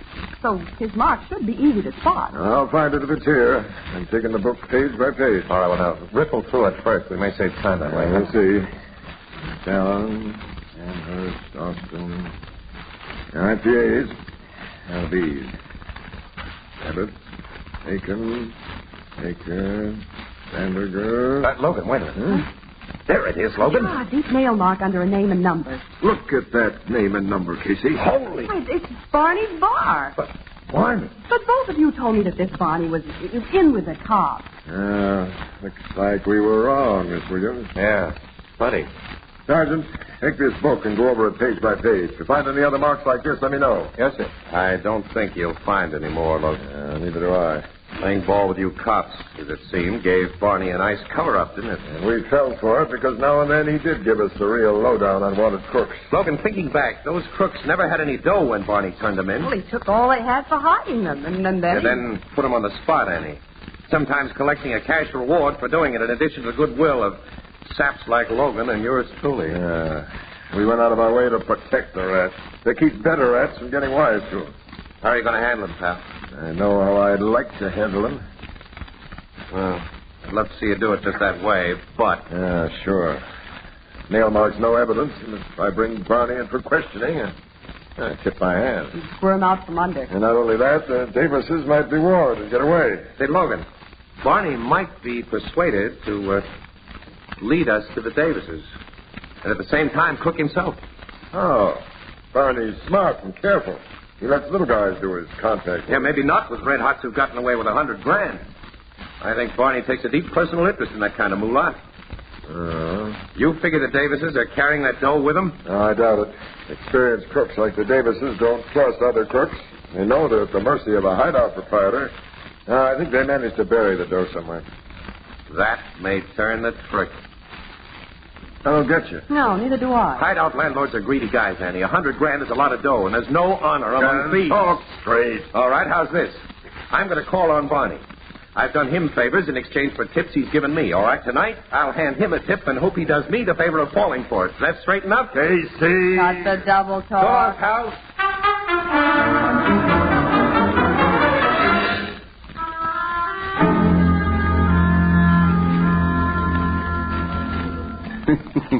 I didn't expect to see you again today, Casey. Well, I just dropped in on the chance you might have something for me, Barney.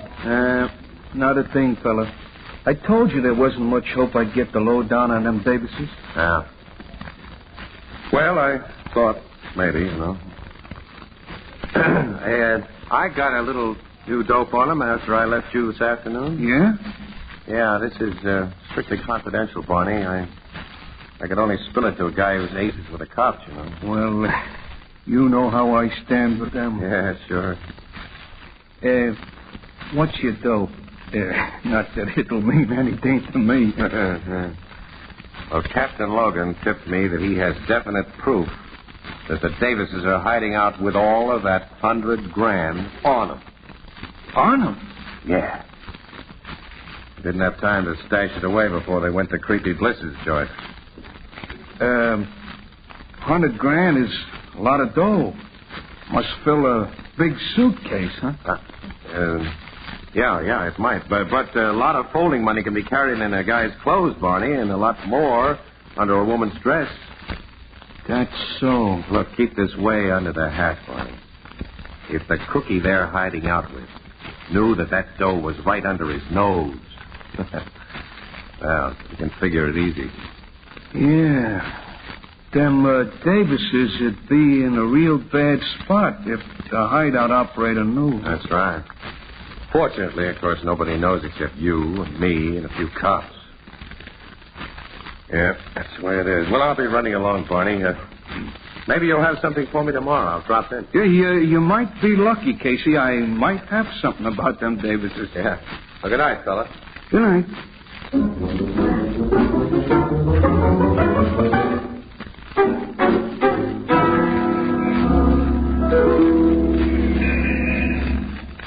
Barney's getting into his car, Logan.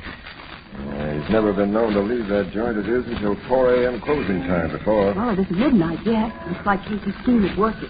Well, he sure had me over a barrel. He said that dough should fill a suitcase. We don't even know whether the Davises have any baggage with them at all. His car's starting.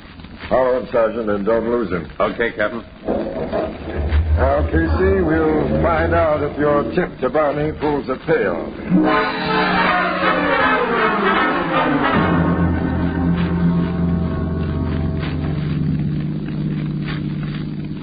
Barney's car is pulling into that public garage.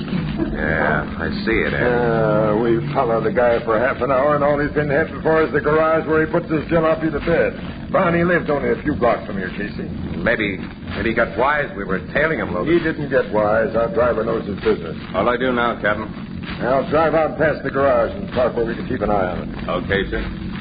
If Barney comes out, Martin here will follow him home and keep a watch on him. Even though Casey's big scheme is flopped, I don't want Barney out of sight for a minute. Well, look, he's out of sight right now, pal. Huh? Yeah, the big doors of that garage are wide open. And we passed it just now. I saw Barney go through a door in the back. Yeah, that's what I saw. Stop the car, Sergeant. Yes, sir. You'll find out where that door in the back leads to. Can't lead outside, Logan.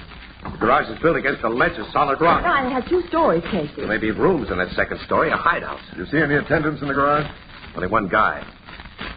If this is a hideout, you'll be working for Barney. Now, all of you stay here. I'll go in and stop them from giving any signal. I'll go with you. You stay here. Huh? If more than one guy goes in, the lookout might get wise and pull a faster That's before right. you stop. That's right. Okay, you're right, pal. We'll stay behind and watch.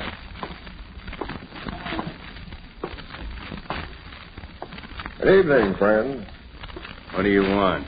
I'm having a little motor trouble. My car's outside. You take a look at it? This is just a storage garage, mister. We don't do mechanics. I want to find out what kind of work is done here. That's what I call a very sweet, fast job of quieting the guy. You're flattering me, Casey. Take care of this lug, Martin, and keep him quiet. Sergeant, post the men so no one can get out of this building. I'm going to see what's behind that back door. Yes, and this time I'm coming along. I need to. Well, there's no time to argue. Come on, but be quiet.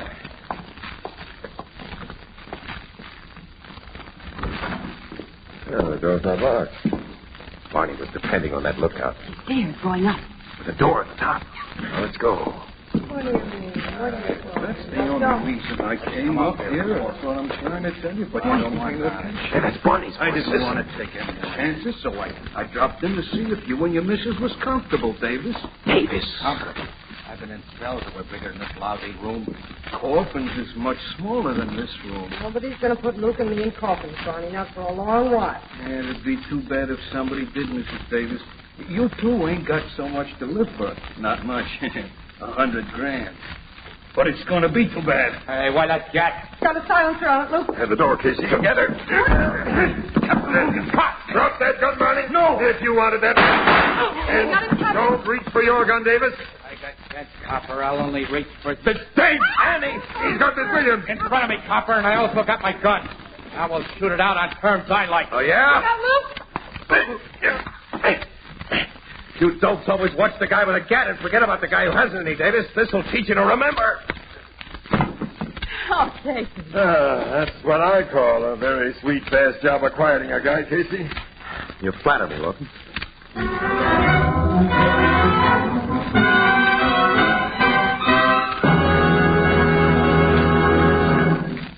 We'll join the crowd at the Blue Note in just a moment.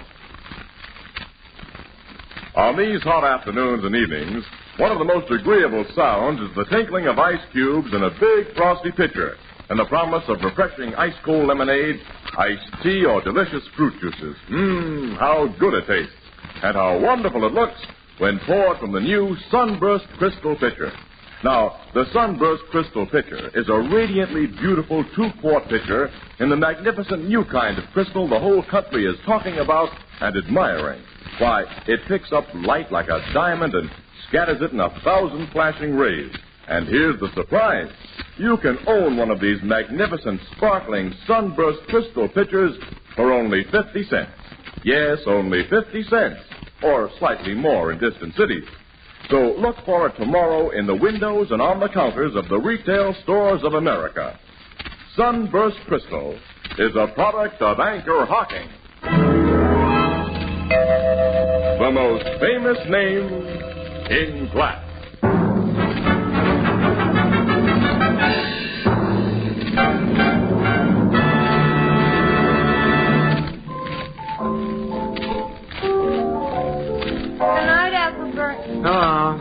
Oh, good night, Grace. Oh, say, you forgot your umbrella. Oh, well. Hello, Ethelbert. Oh, hello, Casey, Miss Williams. Nice day, ain't it? Nice. What do you mean nice? It's pouring. Oh, Ethelbert, does Grace always affect you that way? Who? Oh. Not to change the subject, your paper said that hideout case is all cleared up. Oh, you read it in the Morning Express. It's true. And the cops even found the $100,000 bankload. On the Davises, where Casey told Barney it was. Yeah, that was when I thought I was pulling a fast one. Oh, Ethelbert. Look who came in the door. Oh, Grace. Walter, bring the mop.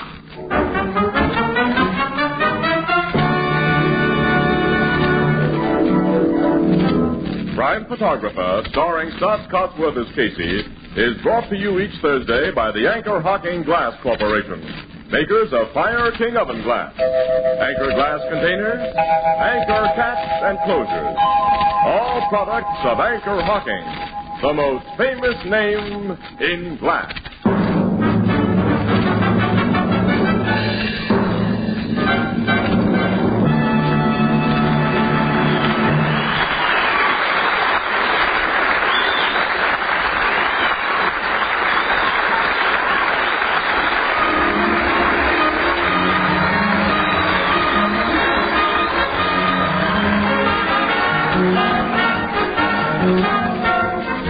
Photographer is directed by John Deeks. The original music is by Archie Blyer, and the program features Miss Jan Miner as Anne and John Gibson as Ethelbert. Herman Chinnison is the Blue Note pianist. This is Tony Marvin saying goodnight for the Anchor Hocking Glass Corporation of Lancaster, Ohio, with offices in all principal cities of the United States and Canada. Thursday night on CBS is the biggest show in town. So stay tuned for exciting dramatizations on Reader's Digest Radio Edition, which follows immediately over most of these stations. This is CBS, the Columbia Broadcasting System. The Anchor Hocking Glass Corporation brings you Crime Photographer.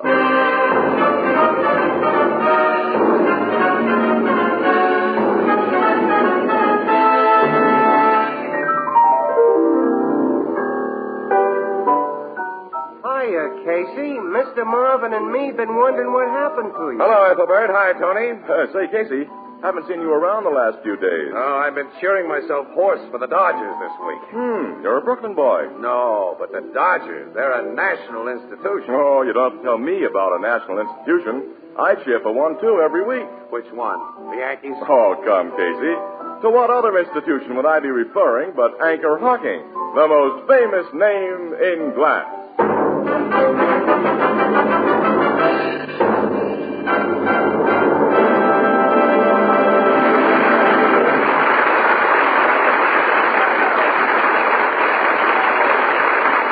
Good evening, ladies and gentlemen. This is Tony Marvin.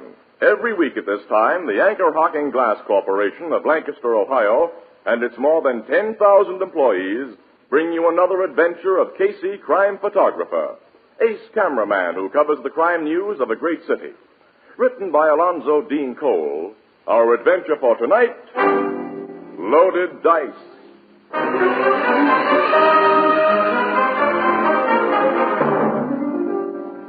6:00 in the morning. A grim, gray hour when many of us regretfully leave comfortable beds to begin the day's work. But Casey's work ended only a few hours ago, so he has a long sleep ahead of him. But...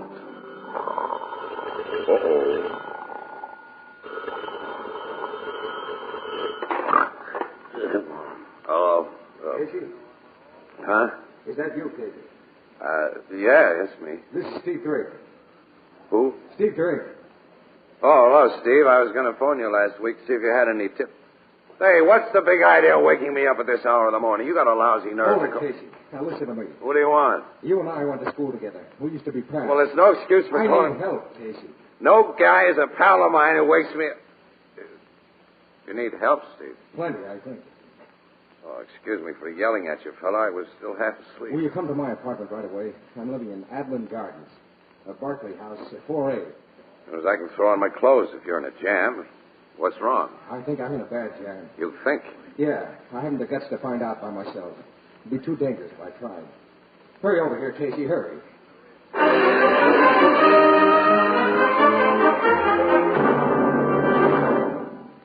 Come in, Casey. Thanks for getting here so quickly. Okay, Steve. That's a swell joint you have here. Casey. It's a big trouble. Come here. Look there on the floor. That's a knife. Covered with dried blood. Yeah, the blood was fresh when I first saw that knife. When you first saw it? About 15 minutes before I phoned you. It was right where it is now. I had sense enough not to touch it. Go on. Well, I'd been asleep. I was awakened by, I thought I heard my door close, so I got up to investigate. Well, someone had gone out the door, all right, because the door hadn't been locked, like I left it. Whoever was here left that shit. Yeah. Well, have you looked around your apartment? Well, naturally. No one has been stabbed here. Nothing has been disturbed in the place. Well, I don't get it. I'm afraid I do. That's why I asked for your help. Well, all right, Steve. Give me the answers. Well, there are only 2 apartments to a floor in these garden houses. Foster Blassett is the other tenant on this floor. Foster Blassett? You know who he is. Well, sure I do. Millionaire fat guy who tried to be a wolf, a playboy, 300 pounds plus on the hoof. He also bucks my racket hard. Yeah, he lost a lot of dough to you, didn't he? I heard he didn't pay off. You're getting the picture. Now, look, Casey, I brought you here this morning because you've known me ever since we were kids. We haven't played in the same league for years. I'm a professional gambler, in the dough today, broke tomorrow, while you stayed legitimate. But you know me. You know I'm not chump enough to knife a guy because he welched on the bet. Now, you may have to convince the cops of that. The cops who know and trust you. Keep on talking, Steve. Now, look. This door in my living room leads to an outside terrace. Yeah, I see. Now, on the other side of that high dividing wall, Blassett's apartment has a similar terrace. Yeah? I found a small blood stain on top of the wall. Blood from that knife, I think. Well, you climbed to the top of that wall? Yes, and looked over before I phoned you. A table with a chair on top of it is against Blassett's side of the wall. Well, did you go over the wall? No, I was afraid. Afraid to find out for sure. You moved this chair and table to your side of the wall when you climbed to look over it, huh? Yeah.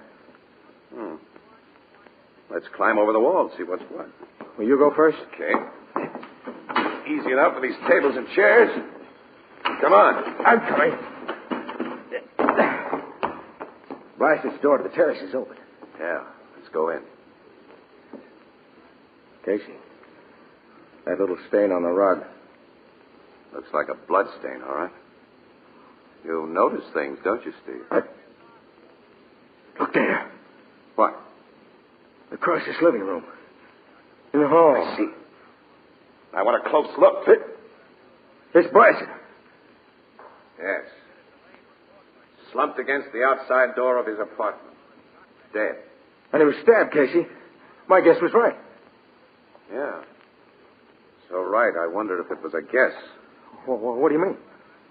A little guy like you couldn't move Blassett after he fell against this outside door and blocked it. There was only one other way for you to get out of the apartment, the terrace, which led only to your place. And after piling up that furniture to get back over the dividing wall, you couldn't put it back where it belonged on this side. So you think I killed Blassett, huh? If our positions were reversed, what would you think? And you're the guy I thought would help me. Stand by me. Well, I have no chance the way things stand now. And I'm not going to be railroaded on a lousy frame-up. Oh, so you pack a gun. And I'll use it if you make me. Open the closet door behind you, Casey. I'm locking you in there, and I'm getting out of here. You locked me in that closet. You heard me. Open the door and get in. I don't think I will, Steve. I'm going to use Blassett's phone to call the cops. Keep away from that phone. No. Put that phone down. Or... Why don't you shoot, Steve? All right. Better give me that rod, hadn't you? Yeah. Take it. Thanks. You're a smart guy. Hello, headquarters. Give me Captain Logan, Homicide Bureau. Yes, Steve, you're a very smart guy. I was just too yellow to shoot you. That's what you meant. Oh, I wasn't worried about that gun. You had my number. After you said you'd lock me in the closet, then I got your number, Steve. Before that, I wasn't sure. I was just too yellow. I've never known a killer who was too yellow to do another killing that might save him from the hot seat. Now, what are you driving at? Hello? Excuse me. Hello, Logan. Listen, the way you cops waste the taxpayers' money is a crime. You know, I've been holding onto this wire for half an hour here. What have you been... Oh. Okay, pal. Hey, Logan. Bring the ME and your tech squad up to the Adlon Garden Apartments. I've got a little case of murder for you. Yes, murder's what I said. And I got a chief suspect right here in front of me. Uh-huh. Only I'm sure he's not guilty. Casey? Yes, Logan. You see, he's a guy I know.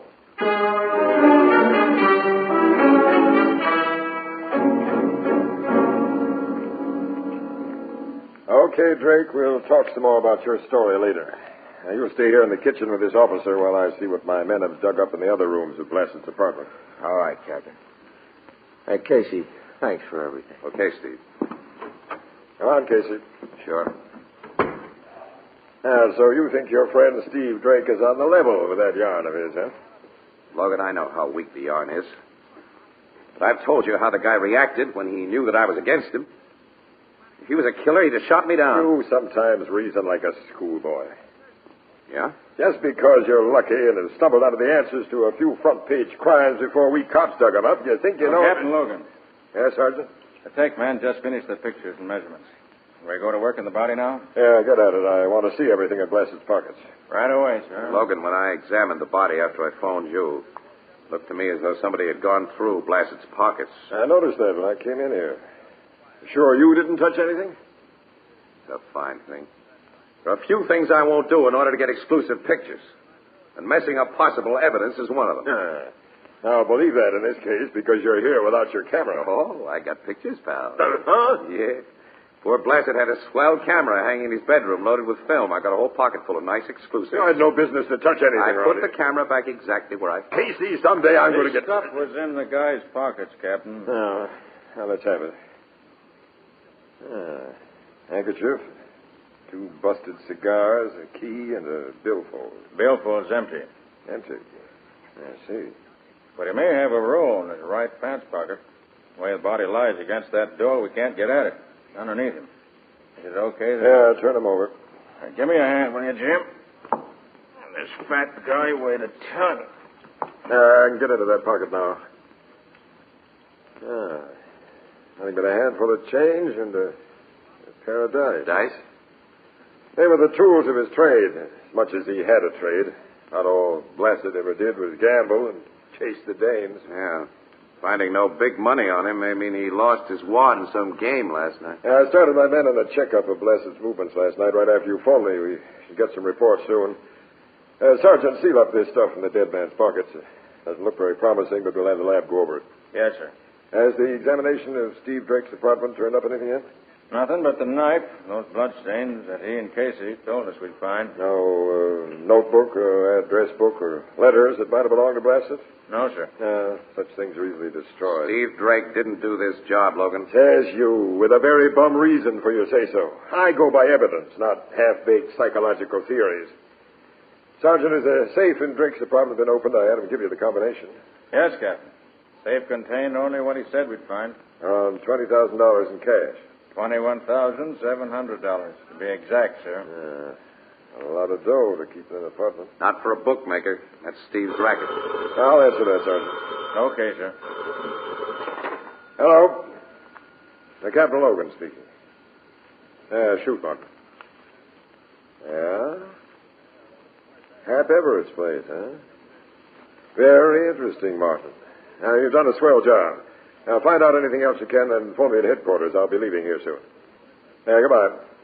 Something new, Logan? Only in a small way. Resuming our conversation, Casey, as you said, $21,700 is really small dough for a bookmaker who can afford to live in this swanky joint. Sure it is. Bookmakers sometimes take it on the chin. Their bankrolls get wiped out. Isn't that so, Casey? So I've heard, yeah. Sergeant, bring Steve Drake in here. Yes, sir. What are you going to pull? A little bluff. Now sit down and keep your mouth shut, Casey, and that's an order. Okay. Here I am, Captain. Drake, I hear you've taken a pretty hard beating in the races lately. Yeah, I've taken a beating. How bad? Well, frankly, the money in my apartment safe is all I've got. $21,700. About that, yeah. Exactly that. And until you killed Blessed, you had $20,000 left. I didn't kill Blessed. Oh, yes, you did. I just got a phone call from one of my men. He's learned that Blessed won close to $20,000 in a crap game at Everett's joint early this morning. And a dependable guard saw him safely home with it. You killed him, Drake. It's Blessed's dough that's in your safe. It isn't so, Casey. I swear. I'm putting this guy you know so well under formal arrest for murder.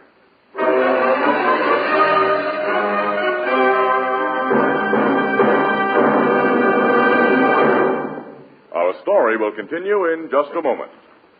I like beer. I like ale. So you like ale. And you like beer. But I'm fussy. I want my beer in a glass. Well, me too. I want that flavor that's brewery bright. Brewery bright. And that means glass. Definitely. Right, because glass and glass alone brings you beer and ale as it ought to taste. Right. Glass bottles and glass bottles only can bring you beer and ale as it comes from the brewery, unaffected by any foreign taste or flavor. And now we have a new kind of bottle. The Anchor Glass one-way bottle. It requires no deposit. No return to the store. When it's empty, dispose of it as you would any food container. It saves space in the icebox. It's a natural for picnics. Easy to open, easy to drink from. It's always in good taste, and it protects that real brewery flavor. As only glass can protect it. Yes, the revolutionary new Anchor Glass one-way, no-deposit bottle is sweeping America. For perfect flavor, demand beer in glass bottles. For extra convenience, demand your favorite brand in the new Anchor Glass one-way, no-deposit bottle. A product of Anchor Hocking. The most famous name in glass.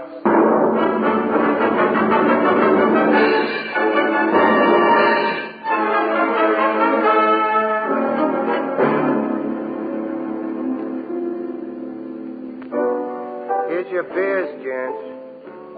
Thank you. Go on telling me what happened after Steve Drake was arrested, Casey. Oh, nothing happened, pal, except that he's been sitting under the bright lights ever since with cops firing questions at him. He sticks to his original story, huh? 100%. And Casey's still sold on that story. It don't sound very good to me. Has the dough they found in Drake's safe been identified by the joint Blasted wanted at? Oh, Ethelbert, gamblers are very reluctant witnesses, you know. Hap Everett has been forced to admit that Blasted took one of his dice games for plenty this morning because the cops would have learned about it from the other players anyhow. And he admits he paid Blasted off. But he says he can't identify the dough he did it with. Hap Everett works for the big syndicate, don't he? Well, he wouldn't operate if he didn't. They say the syndicate gets 50 cents of every dollar gambled around here. Yeah, or else. I never met Everett. He don't come here to the Blue Note. But a gal who works for him does sometimes. A flossy little babe named Janice Russell. I think she's a steerer for his joint. That's right, she is. She's also one of Blassett's many gal friends, or was. That guy played the field, didn't he? Yeah. Well, Annie, let's get down to headquarters to see if Logan's dug up anything new. Okay. I hope something's dug up that'll vindicate your belief in Steve Drake's innocence, Casey, but the way this sounds, I ain't got much hope. Thanks for the lift, pal. Pessimists like you always make me optimistic.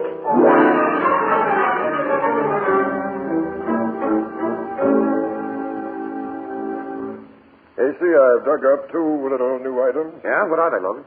First, I've had a personal talk with the bodyguard who went home and blasted this morning. I wanted to know more about that bodyguard. He's okay. I've double-checked that. The second of my new items may provide an answer. The lab just handed me a report on those dice Blasted had. Huh? They're loaded. Loaded? Uh-huh. They throw nothing but naturals, the kind that can't lose. Yeah, have a look. Look at that seven.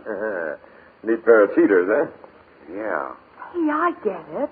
Blassett won with those dice last night, then Hap Everett found out he'd been cheated and sent a strong-arm man to... Annie, what you don't know about gambling would fill a 5-foot bookshelf. Best crooked dice ever made. Wouldn't get by a professional for a 20-grand payoff. And these galloping dominoes are plain robbers. The dumbest stick man at Everett's joint would pick them up after a few passes. Yeah, sure. Oh, guess I am a little ignorant about galloping dominoes. Say, wait a minute. If the stick man in charge of the game was in on the play, Logan, and Blassett double-crossed him about sharing the winnings... Hey, the picture's there, Casey. Sure it is. And Steve Drake is not in it. And after he killed Blassett for refusing to divide the winnings, the stick man searched him for those dice, knowing they were a tip-off to the murderer. That's it, Annie. And he couldn't get them because 300-pound Blassett fell on top of the dice when he was stabbed. Yeah. Come on, we're going to pay Hap Everett's joint a visit.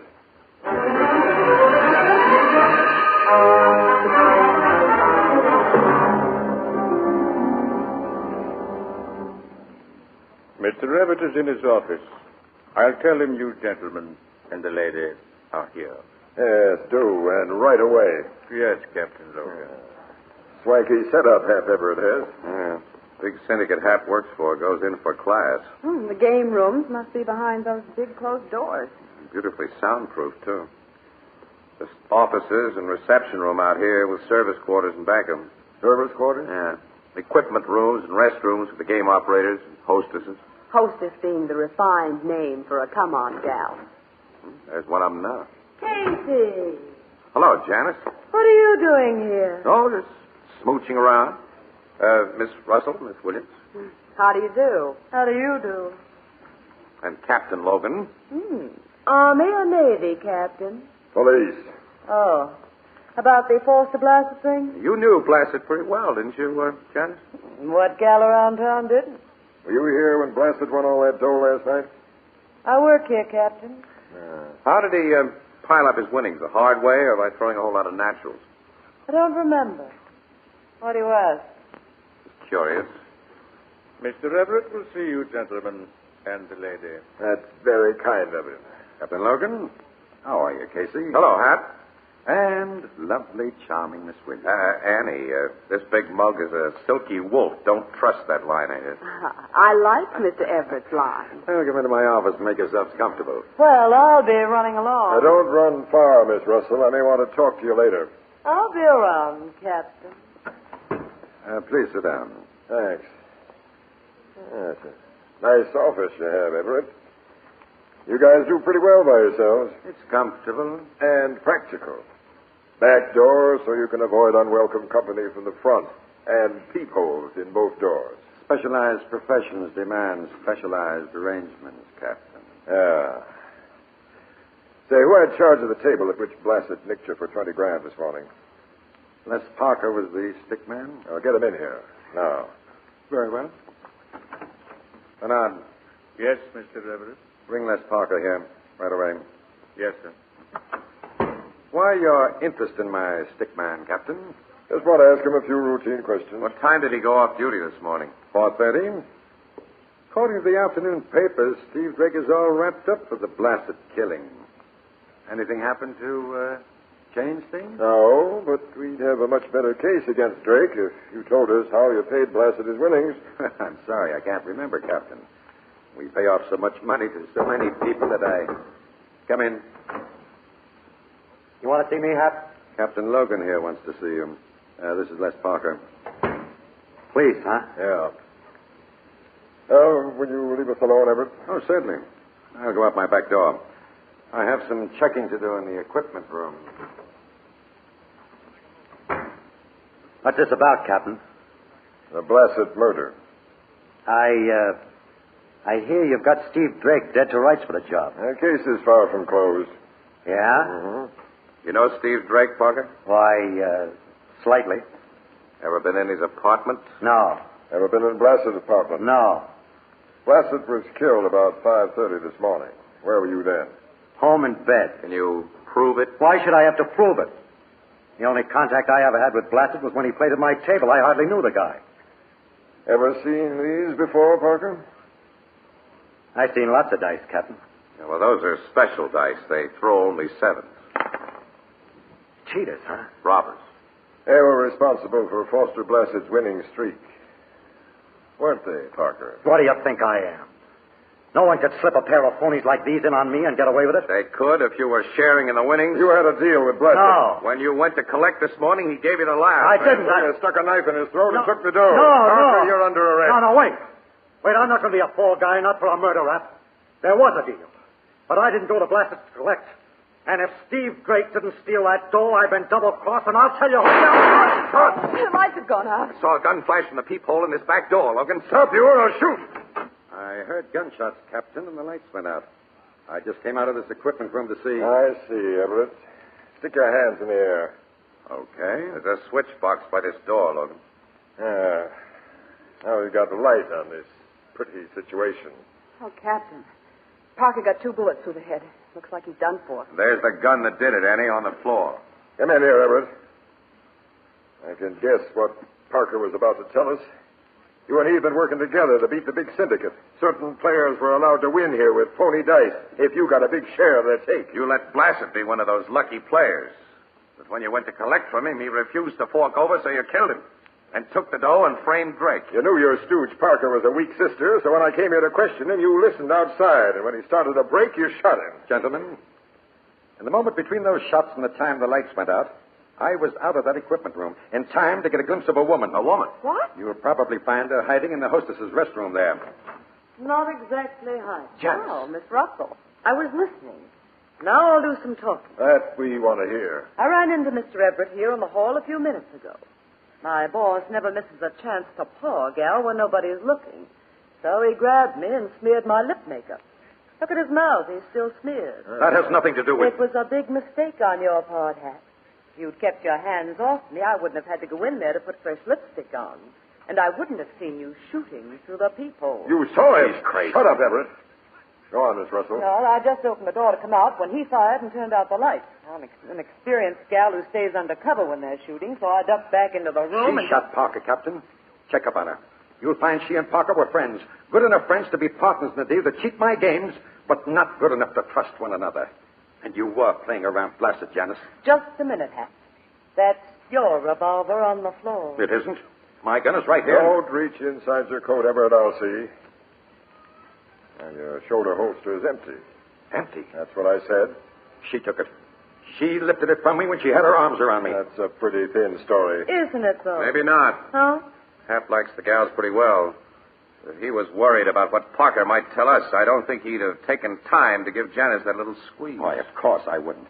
I'd have gotten her out of this hall. You did get me out of the hall because I had to redo my makeup. You have pretty good answers, Janet. You're a quick thinker. But you make bad mistakes. The dice were in the pocket underneath Blassett's 300 pounds. Hap here is a big boy. He could have moved the fat man. You couldn't. Check, Logan. Check, Casey. I mean, you loaded the dice against yourself this time, Miss Russell. You're under arrest. You've got nothing on me. Drake killed Blassett. Hap Everett killed Parker. We'll have plenty on you when we find the 20 grand you took from Blassett and tie it up to you. You can't identify money. I'll identify it. I'll give Captain Logan every serial number on the money. My Hap, how your memory's improved.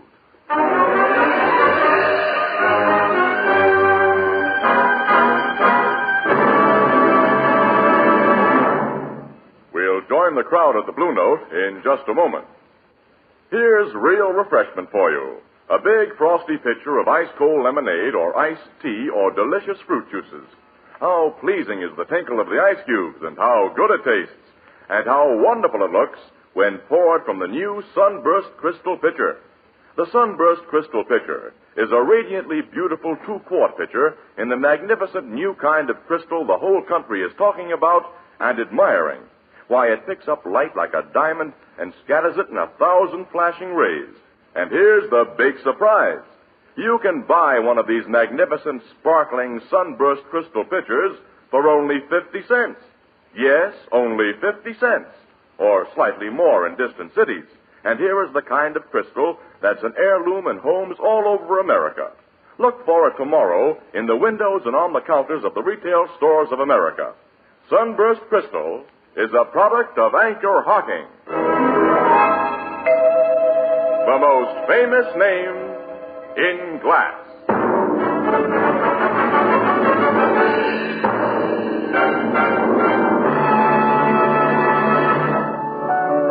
The cops found that dough in Janice Russell's apartment, huh, Casey? Yeah, that's right, Ethelbert. She hadn't done a very good job of hiding it. Well, she figured her frame of Steve Drake had been so good there'd be no suspicion of her. Even Parker, her partner in the loaded dice scheme, thought Drake had taken the money until Captain Logan went to work on him. She's just what you call a all-around bad gal. I'll say. Well, takes all kinds to make a world. That's so, Casey.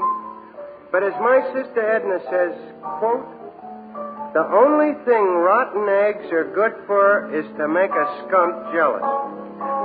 And who wants to arouse the emotions of a skunk? Did you say unquote? Oh, no, excuse me, unquote.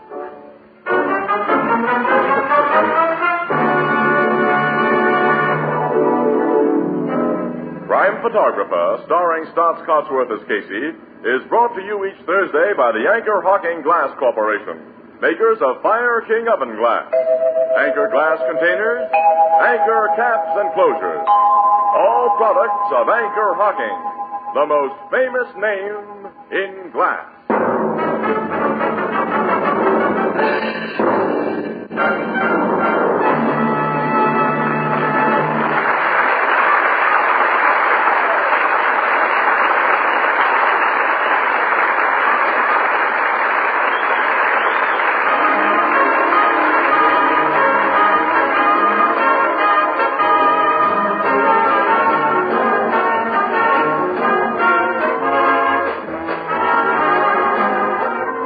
Photographer is directed by John Dietz. The original music is by Archie Blyer, and the program features Miss Jan Miner as Anne and John Gibson as Ethelbert. Herman Chittison is the Blue Note pianist. This is Tony Marvin saying goodnight for the Anchor Hocking Glass Corporation of Lancaster, Ohio, with offices in all principal cities of the United States and Canada.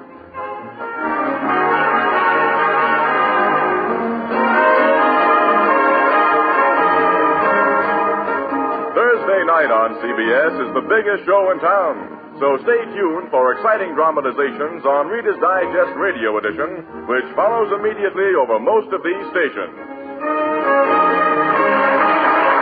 This is CBS, the Columbia Broadcasting System.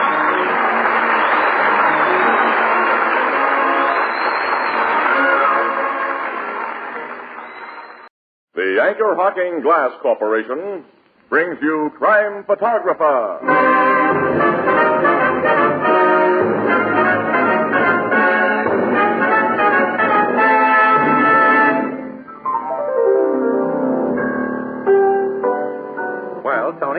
waiting for? 1950. That's when they hold the next elections for the Hall of Fame. Oh? You mean you think you'll get elected? Why not? Along with Washington and Jefferson and Franklin? Precisely. Yeah, but why? What is your claim to fame, Tony? It's irrefutable. I work for Anchor Hocking, the most famous name in glass.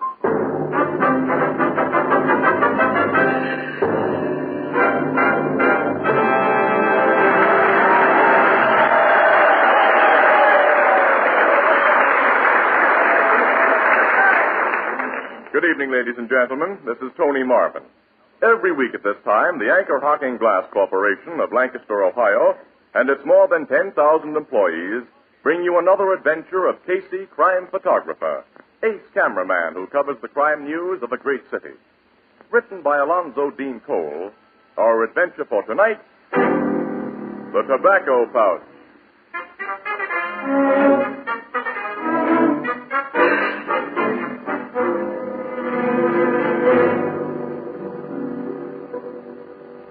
Afternoon, shortly after 4 o'clock. The Blue Note Cafe. A huge middle-aged man enters the bar, orders a beer, empties his glass in one gulp, tosses a bill to Ethelbert the bartender, and starts out. Before he reaches the door, it opens and... Well, hello, Ben. Hello, Casey. How are you, Miss Williams? Fine, Miss Black. What are you doing on this side of the river, Ben? Oh, I cross the bridge occasionally on slumming trips to see how the other half lives. A little pressed for time, Casey, so don't take any wooden nickels. Yeah, I'll try not to. So long. Nice to see you, Miss Williams. So long. So long, Mr. Black. Hi, Ethelbert. Hello. Say, you two knew that big guy who just went out? Sure, don't you know him? No, but I'd like him to come in often. He just give me $1 for a 15-cent beer. His face is awful familiar, Casey, but Well, you've seen his pictures in the papers hundreds of times, pal. That's Big Ben Flack. Big Ben? Yeah, the boss of Hook Ridge. He runs almost everything on the other side of the river. Oh, sure, I get him now. What's he doing over here? He probably came over to get a breath of clean air. The stench of his political machine must get too high for even Ben once in a while. Slip me a pack of cigarettes, will you, pal? Okay. I hear Flack ain't so active in his organization as he used to be. They say a smart lawyer named Lockhart gives most of the orders now. Yeah, well, you can gamble that any orders Lockhart gives are those that he gets from Ben. The big guy has that Hook Ridge section in his pocket, and he's going to keep it there until he dies or goes to jail. Well, there's not much chance of his going to jail. He can get away with murder. And he's gotten away with it, too. You said it. I never met Lockhart, but what I hear, he's a kind of a slimy double-crossing rat. Ben at least has guts. Here's some cigarettes, pal. Thanks. You two are through for the day now, ain't you? Uh-huh. We're working the early shift this week. And I have some shopping to do before the stores close. Uh-oh. Well, I've got to buy a birthday present for my little nephew. And you know what boys like better than I do, so you're going with me. Uh-oh. Okay, where'll we go? We're going to Blumstein and Riley. Annie, not a big department store like that where 8 million women are looking for bargains. I'm looking for bargains, so that's where we'll go. No. Casey. Not Bloomstein and Riley. Yes. No. Pal, as my sister Edna says, quote, a woman's will is always stronger than a fella's won't, unquote. So start walking, Casey.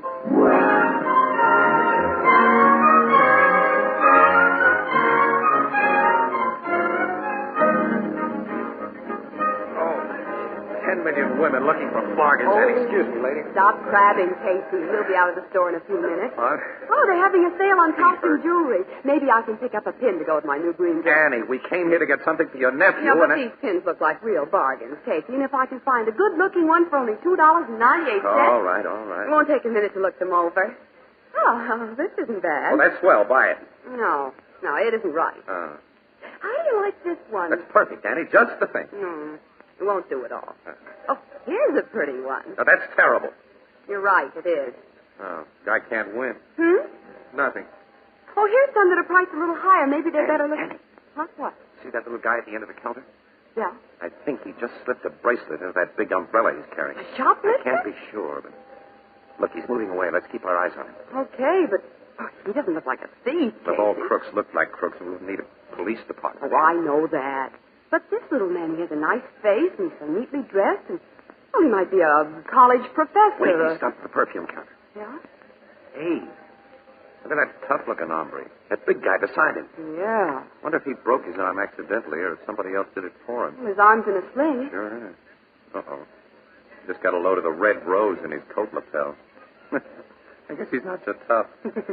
Looks can be deceiving. Annie, the little guy just took something from the big guy's pocket. Yeah, I saw him, too. It went into the umbrella. I'm going to nab that runt, Annie. Well, you'll have to move fast because he is. I'll get him. Annie, tell the big guy with his arm in a sling that his pocket's just been picked and tell him to stand by. Yeah, okay, I will. Hey, mister. Hey, you with the umbrella. I want to talk to you. Wait a minute, wait. There's no use running, fella. I got longer legs than you have. Let me go. What's the meaning of this? You know what it is. I do not. How dare you put your hands upon Let's me? see what you got in the umbrella. No, don't touch it. No, don't. Hey, what's going on here? Come and see, Monahan. I was wondering when one of you store detectives would show up. Well, Casey.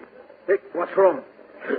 Mr. Carrick. What? You know this little runt, Monahan? Well, Monahan, order this uncouth individual to remove his obnoxious hands from my person and to apologize for the indignity he's caused me. Say, look here, half-pint. No, look.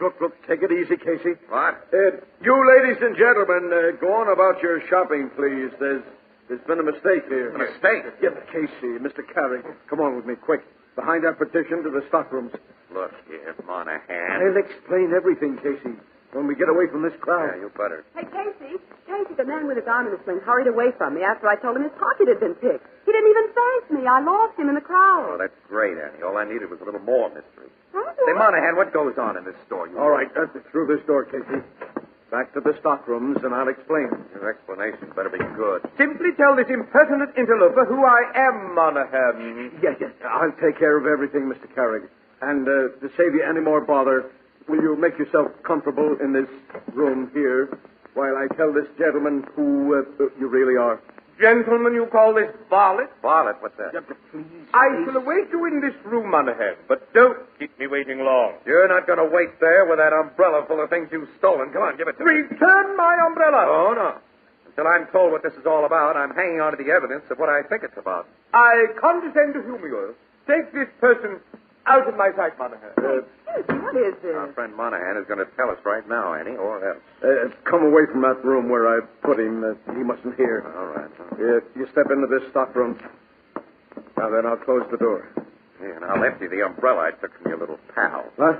Look at this stuff, Monahan. Things stolen from this store with the tag's still on them. Now, come on, tell me why you treated a lousy little shoplifter as though he was a tin god and made me look like a sap. Look, will you and Miss Williams keep this out of your paper, Casey? If it gets in, I'll lose my job. Huh? Well, give us the lowdown before you ask any favors. Okay, Casey. That little guy's sister is Mrs. Clayton Westfield. The Mrs. Clayton Westfield? Exactly. Brother Wilmer, that you just met, is a kleptomaniac with complications. He thinks he's a reincarnation of a guy named Robin Hood. Robin Hood? Huh? Yeah, who stole from the rich to give to the poor. Yeah, I know. I've read the book. Yeah, well, we store detectives have to protect him. And the Clayton Westfield name. Protect him? Yep. You see, Mrs. Westfield pays for everything he steals. He's got what you might call a shoplifting charge account.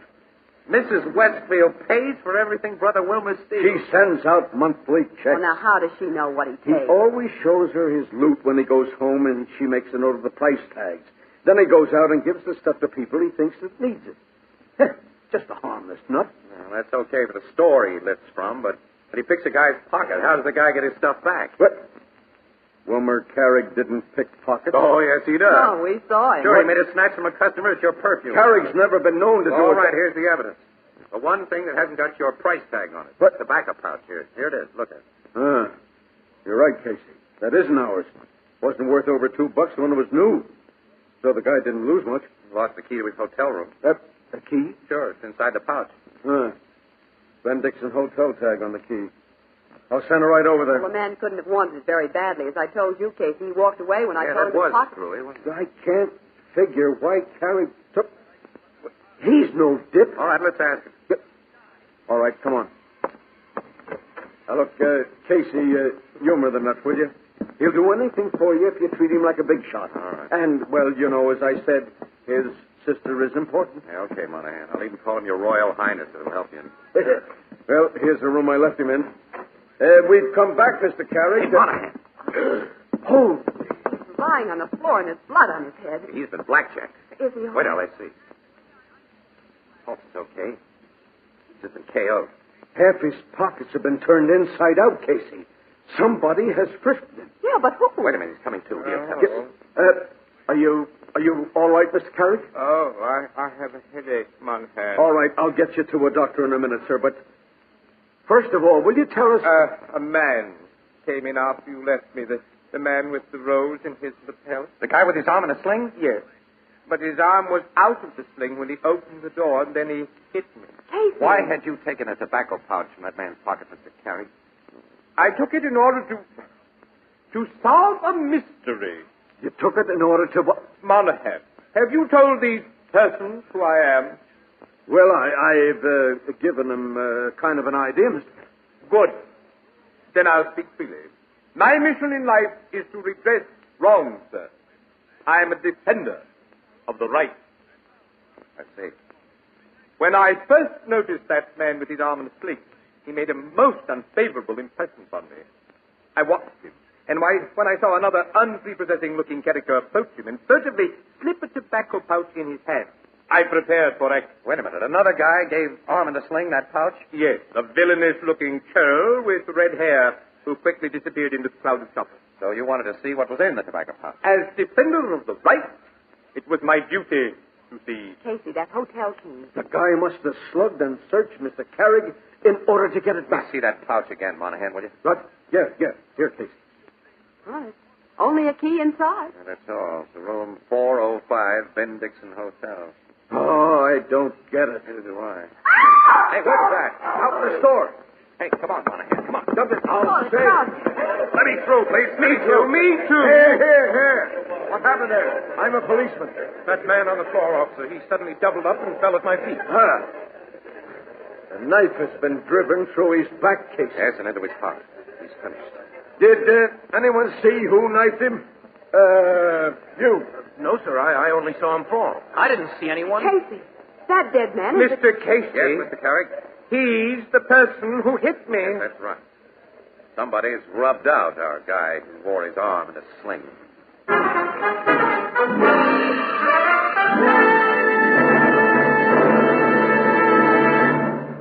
Our story will continue in just a moment. I've got a good word for everybody who likes good beer. And that good word is glass. Yes, glass. Beer in glass. Beer in glass bottles. For glass and glass alone can bring you beer and ale that's brewery bright. And now we have a new kind of bottle. The Anchor Glass one-way bottle. The bottle you never have to take back to the store. The bottle that cuts out the nonsense and nuisance of deposits. The Anchor Glass one-way no-deposit bottle is so light, so compact, so inexpensive to produce that you never bother about empties. You just dispose of them as you would any other food container. And let's not forget that good word, glass. This no-deposit container is made of glass, clean glass, which never affects the taste or flavor of anything it contains. No wonder the Anchor Glass one-way no-deposit bottle is sweeping America. If you want perfect flavor, demand your beer in glass bottles. If you want the extra convenience, demand your favorite brand in the new Anchor Glass one-way no-deposit bottle, a product of Anchor Hocking. The most famous name in glass.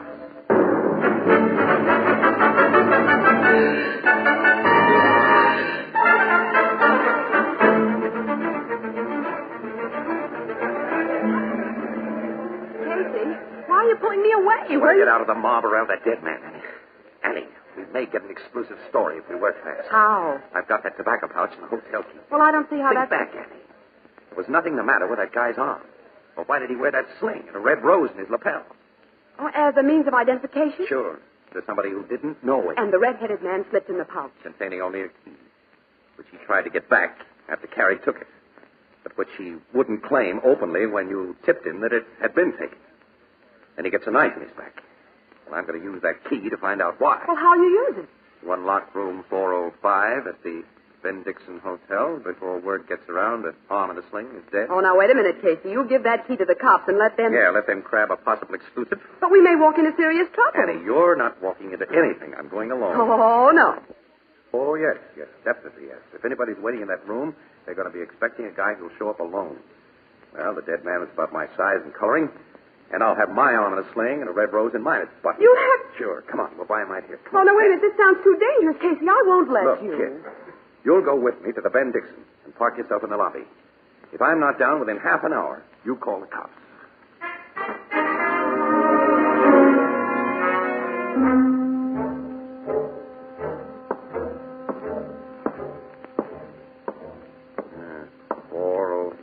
Room 405.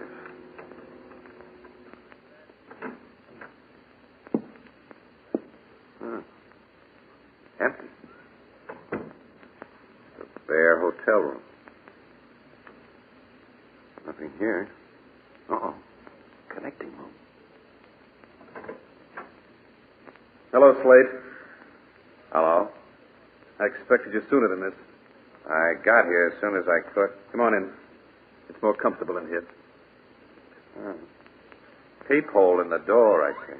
I wanted to be sure the man I talked to wore the identification agreed upon by you and our friend in Chicago. You made quite a reputation for yourself, Slade, as a careful workman. Also, as a man who doesn't ask questions. If I ask questions, I want to know why you got your face covered up with a mask. I think you can figure that one. I'm careful, too. Especially when I hire a killer like yourself. It's smart to be careful. Now that we understand each other, I'll give you your directions. The man you're to kill is quite a big shot. Yeah? His name is Ben Flack. Flack, huh? That mean anything to you? Why should it? Here are several pictures of him. Study them this evening, then destroy them. Your man spends most of his time at the Ben Flack Community Club in Hook Ridge across the river. Here's $2,000. You'll get the additional $3,000 agreed upon when the job is done. That's all. You can leave by this door. Thanks. This phony ain't leaving. Red. Let me close that door, boss, quick. Crazy fool. Why did you hit Slate with your gun? This guy ain't Slate. What? Slate got a knife in his back about 10 minutes after I passed him the key. Knife in his back? Yeah. I don't know who did it. When I heard about it, I hot-footed up here to tip you off. Heard you talking to this phony behind the door.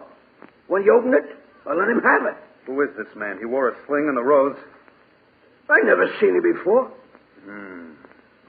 He may know who I am. He knows our plan. Eh? Well, there's only one thing to do. We can't kill him here. Red, my car's in the parking lot down the street. Bring it to the rear entrance of this place. Yeah, and then what? Come up the back stairs and help me get this wise guy down to the car by the back stairs. Now get going and fast.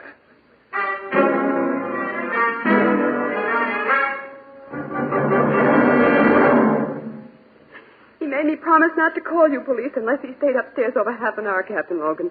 And then I called men from the nearest precinct station before I phoned you. What's the precinct men find, Miss Williams? Room 405 and the connecting room were empty, but there were bloodstains on the floor.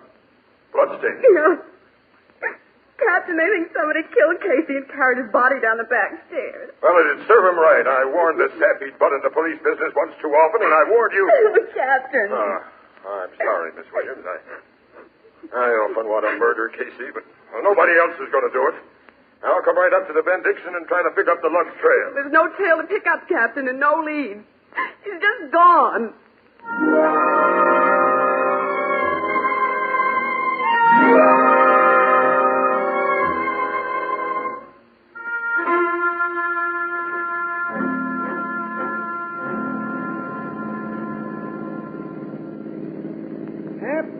There's your stopping place, phony. That boathouse. A very isolated boathouse, Mr. Casey. Oh, you found out who I am? Yes. From press cards in your pocket while you were unconscious.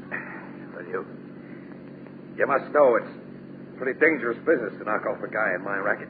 The newspapers will never get off your tail. Won't be nearly as dangerous to kill you as it would be to let you live. You've learned too much. Yeah. I'll say. You able to get out of the car under your own steam? I guess I can make it. Open the boathouse door, Red. I'll keep this snooper well covered. Okay, Lockett. Oh. So you're Lockett. Ben Flack's lawyer. Yes. Doesn't matter whether you know who I am. Now. All right. Come on inside, Mug. Nice place we got here. Don't you think? You're going to bump me off. I'm going to kill you, Casey. You tried to make a fool of me, and I don't forgive that. That wouldn't you? Drop those guns. This place is surrounded by police. Cops! Lock it! Drop those guns or we shoot. We can't put up a fight against men we can't see. Drop your gun, Red. Oh, huh? Okay. Pick up those guns, Casey. That's the sweetest order I've ever taken. All right, you cops can show yourselves now. I've got the guns. There aren't really any policemen, Casey. What? Only me. Mr. College. Hey, who's that little runt? That half-pint tricked us. Watch your tongues, varlet. Yeah, keep your mitts in the air. Mr. Carrig, I've never been so glad to see anybody in my life, but I don't understand. It's all very simple. You tried to steal my mystery. I tried to steal you? Certainly. I got that key from the man who was killed. Then you made off with it for your own selfish purpose. As defender of the right and redresser of wrong, I naturally followed Joe. You followed? To the Benediction Hotel. I proceeded up the back stairs to room 405. Entered by the door you had neglected to lock. And listened at the door to the connecting room. You heard what I said to Casey? Yes, varlet. Oh, so that's what a varlet is. And what you said to your red-headed henchman there. Now, just... When he left your car at the rear of the hotel to assist you with Casey, I concealed myself in its fortuitously unlocked luggage compartment and rode here with you to the rescue. Wilmer, pal, you're some guy. Look, before we drive these two birds to the nearest police station, Mr. Carrig, will you give them a frisk? They just might have an extra gat on them. I was about to suggest such a procedure, and I am an expert at frisking. What? No. Oh, yes, I see what you mean. Don't try anything while he's going over you, Lockett. Or you, Red. Why, I'm not a gunman like you, Birds, but I'm a pretty good shot. All right, are they clean, Mr. Carrig? Quite the contrary, to be literal. But we need have no fear now that they'll produce a hidden gun. Okay, you two. We start with the cops. Look, Casey, maybe we can make a deal. Forget it, Lockett. Don't be a fool. Every man has his price. Mine's too high for you. Defenders of the right cannot be purchased. To the cars. Casey, wait. Outside, Lockett. You two, Red. Go to the cops. No, they're not. Who is... Ben Flack. Ben, the big boss. Surprised to see me, Lockett? You and Red? Well, Casey, feel anything at the back of your neck? Yeah. The gun in the hand of a friend of mine. Better drop the two cats in your hands. There is a man behind you, Casey. Drop him, mister. Okay. Bring him up, Joe. Now, Joe and I will rearrange the plan you two had. Then how do I happen to be here, Lockett? Oh, I've been keeping a steady eye on you and Red for a long time. You haven't made a move I haven't known about. The dirty double-crossing rats. You never put anything over on Ben Flack. I knew about the red-hot your Chicago pal shipped on here before he even got on the train. And one of my guys put a shiv in his back before you ever saw him, Lockett. But I'm taking the pleasure of killing you and Red myself. No, Ben, don't. Lockett, do that. That ends that. Casey, I'm sorry you and the little guy here had to see what just happened. I can guess what you mean, Ben. This overgrown murderer is altogether obvious, Casey. We are dangerous witnesses. That's it. Joe? Yes, boss? I've always kind of liked Casey, and I'm soft-hearted with guys I like. You do it. Sure, boss. Not if I can help it. Oh, let me go. Now, boy, don't get your gun. I'll flip him on the head. That you will not do. Now I'll shoot the other one. Wait a minute, you don't have to, Wilbur. I've got him under control. Hey, where did you get that gun you shot Ben Flack with? From Red. Huh? I found it concealed in his pocket when I searched him in the boathouse. You didn't tell me. I retain my old Robin Hood technique, Casey. I never tell anybody everything. Huh.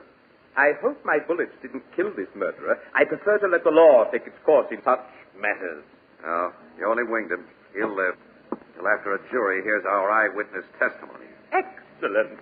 Well, I'll pile these two sleeping characters into the car, get them to the cops before anything else happens. We've had an adventure this afternoon and evening, haven't we? You said it, Wilmer. I've been conked on the head, taken for a ride. Thought twice I was going to be bumped off, and... you know, pal, I'm kind of all in.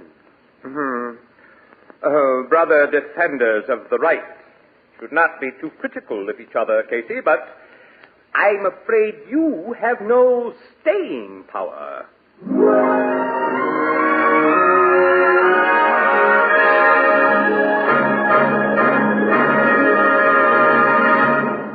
We'll join the crowd at the Blue Note in just a moment.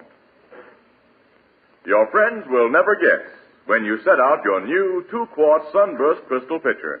And someone will say, "Where did you get that beautiful pitcher?" Well, ask them to guess. They'll mention jewelry stores, high-class specialty shops, and the like. They'll never guess that you bought it new and bright for only 50 cents. For this beautiful 2-quart Sunburst crystal pitcher has the same diamond-like sparkle you see in the most costly hand-cut crystals. The kind of crystal that's handed down for generations as a family heirloom. Yes, the Sunburst crystal pitcher is an amazing bargain, a really great value. And yet, you'll find this Sunburst crystal pitcher and other equally great Sunburst crystal values at any retail store selling household glass. Now, the Sunburst crystal pitcher costs only 50 cents, slightly more in distant cities. So ask for it by name. You'll recognize the brilliant, sparkling, traditional Sunburst pattern immediately. Sunburst Crystal is a product of Anchor Hocking, the most famous name in glass.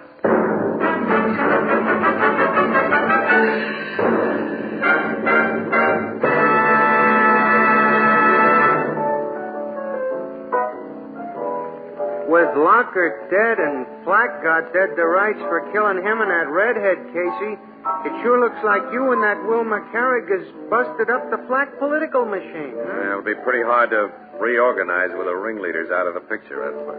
You don't seem very happy about having performed such a fine public service. Yeah, well, you see, I've just been talked to by Miss Williams and Captain Logan. They, sore at you? Yeah, and how? Yeah, and you know, to make the day absolutely perfect, I lost my watch somewhere. That's funny. Funny? Yeah, because a fella gave me a watch tonight. I stepped outside a minute to catch a breath of air, and a little fella comes up and says, "You look like a poor working man who needs a watch." Then before I could say anything, he stuck it in my hand and beat it. Let's see that watch. Yeah, here it is. That's mine. You mean Mr. Wilmer Carrick? Mr. Wilmer Carrick, a friend of the poor.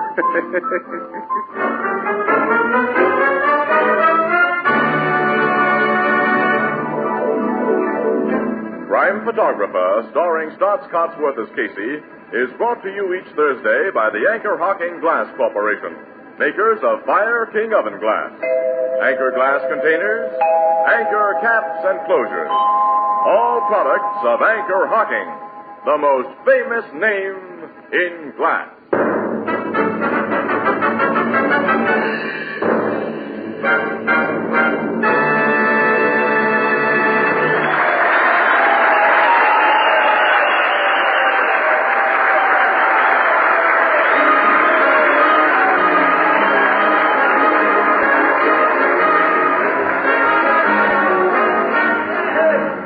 Photographer is directed by John Dietz. The original music is by Archie Blyer, and the program features Miss Jan Miner as Anne and John Gibson as Ethelbert. Herman Chittison is the Blue Note pianist. This is Tony Marvin saying goodnight for the Anchor Hocking Glass Corporation of Lancaster, Ohio, with offices in all principal cities of the United States and Canada.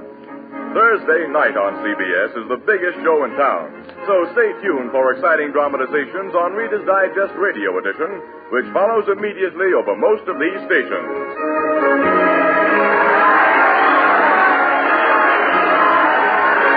This is CBS, the Columbia Broadcasting System.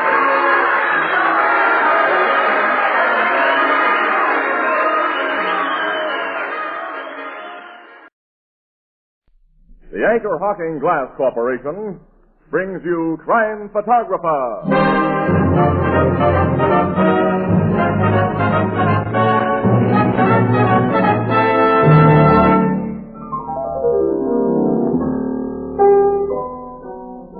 Hiya, Mr. Marvin. I was just talking to Casey about you. Uh-oh, a few not-so-gentle remarks? Oh, no. On the contrary, Tony, Ethelbert admires your gift of gab. Yeah, Mr. Marvin. You got such a nice way of putting things.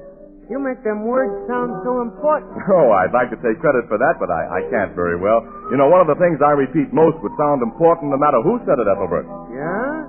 Now, what's that, Mr. Marvin? That Anchor Hocking is the most famous name in glass.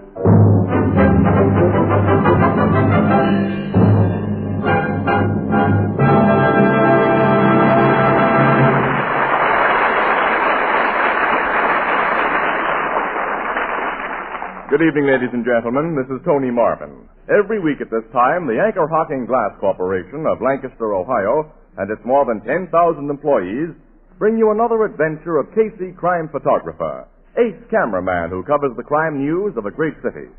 Written by Alonzo Dean Cole, our adventure for tonight, Treasure Cave.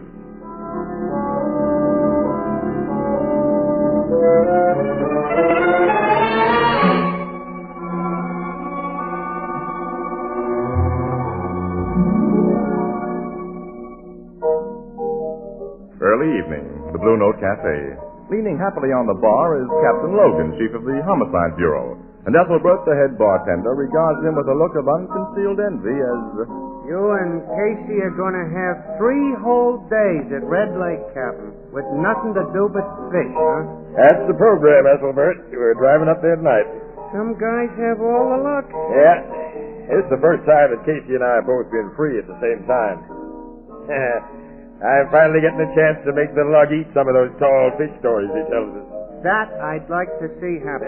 To hear Casey tell it, he's a better fisherman than even Jonah. Yeah. Jonah? Yeah, didn't he catch a whale named Moby Dick or something, I think? Moby Dick. Ethelbert, I always learn things from you. Good evening, gentlemen. Well, here comes... Hi, guys. Hello, Casey. Here's a tour for you, Miss Williams. Oh, thanks, Captain. Captain Logan's just been telling me you and him are driving to Red Lake tonight, Casey. The Red Lake trip's off. Huh? Yeah. City desk just handed Ann and me a special assignment, Logan. We got to be in Titustown tomorrow. Is he kidding, Miss Williams? No, Captain, we're going to Titustown. Casey, I bet you asked for that assignment. You know darn well if we went fishing together, I'd call the bluff you've been making for years. I never believed you knew a trout fly from a bass lure. Hold it, Junior. You and I are still going fishing tomorrow. You're going to Titustown? Lake Hopatobi. One of the best fishing spots in this state is only a few miles from Titustown now. Hey, that's right. You and Casey can leave tonight as you planned, Captain, and spend the whole morning on the lake. And I'll catch a train tomorrow, and that'll get me into Titustown around noon. Casey will meet me. We'll clean up our assignment, then I'll rejoin you at the lake, pal. Hopatobi is a fishing spot, from what I've heard. Ain't Treasure Cave near Titustown? Just outside the village. Treasure Cave? Yeah, it's our special assignment. You going to investigate the mysterious death there? Investigate? Yeah.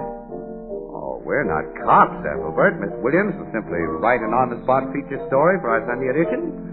I'll make with a camera. Well, you're a cop, Captain Logan. How do you figure them mysterious deaths in Treasure Cave? Treasure Cave is near Titustown. All I know about them is what I read in the papers, which are usually wrong. Is that so? Why, Logan's right, Annie. Yeah. Because we poor newspaper mugs have to base most of our stuff on what the cops tell us. Is that... Casey, do you figure them guys found dead in Treasure Cave were just murdered normal, or do you dope it as the sinister work of supernatural forces? Sinister work of what? That last dead guy, the archaeologist, had been drowned, according to the doctors, but his body was in a part of that cave that is at least half a mile from the water. Oh, surely you don't believe in ghosts, Ethelbert. No, but how do you explain the other guy who was killed in that same part of the cave about a year ago, and the guy before him? Well, they were obviously murdered. Strangely murdered, I read. Yeah, they certainly got fancy bump-offs. I'll say.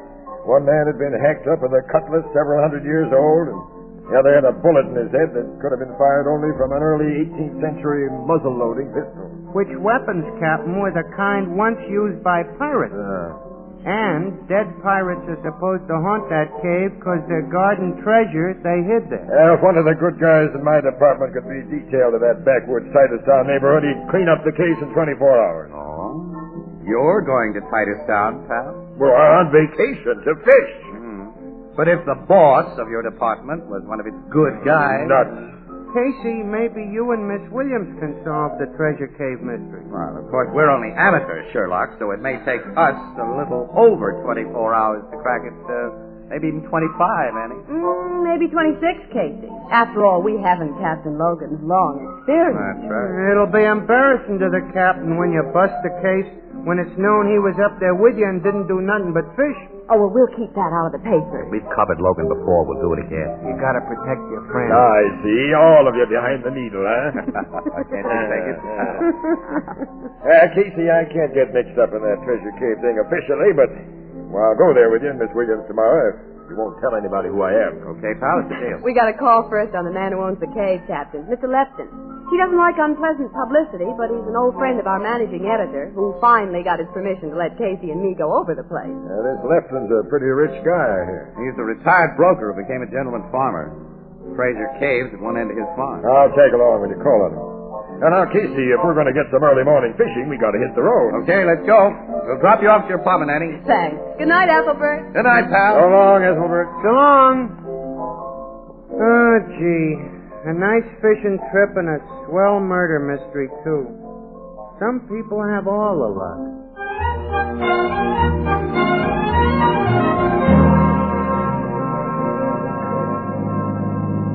Don't tell me, Casey, nobody ever caught fish with the wiggler lure you used this morning. Oh, is that so? Well, I've caught fish and plenty with that wiggler.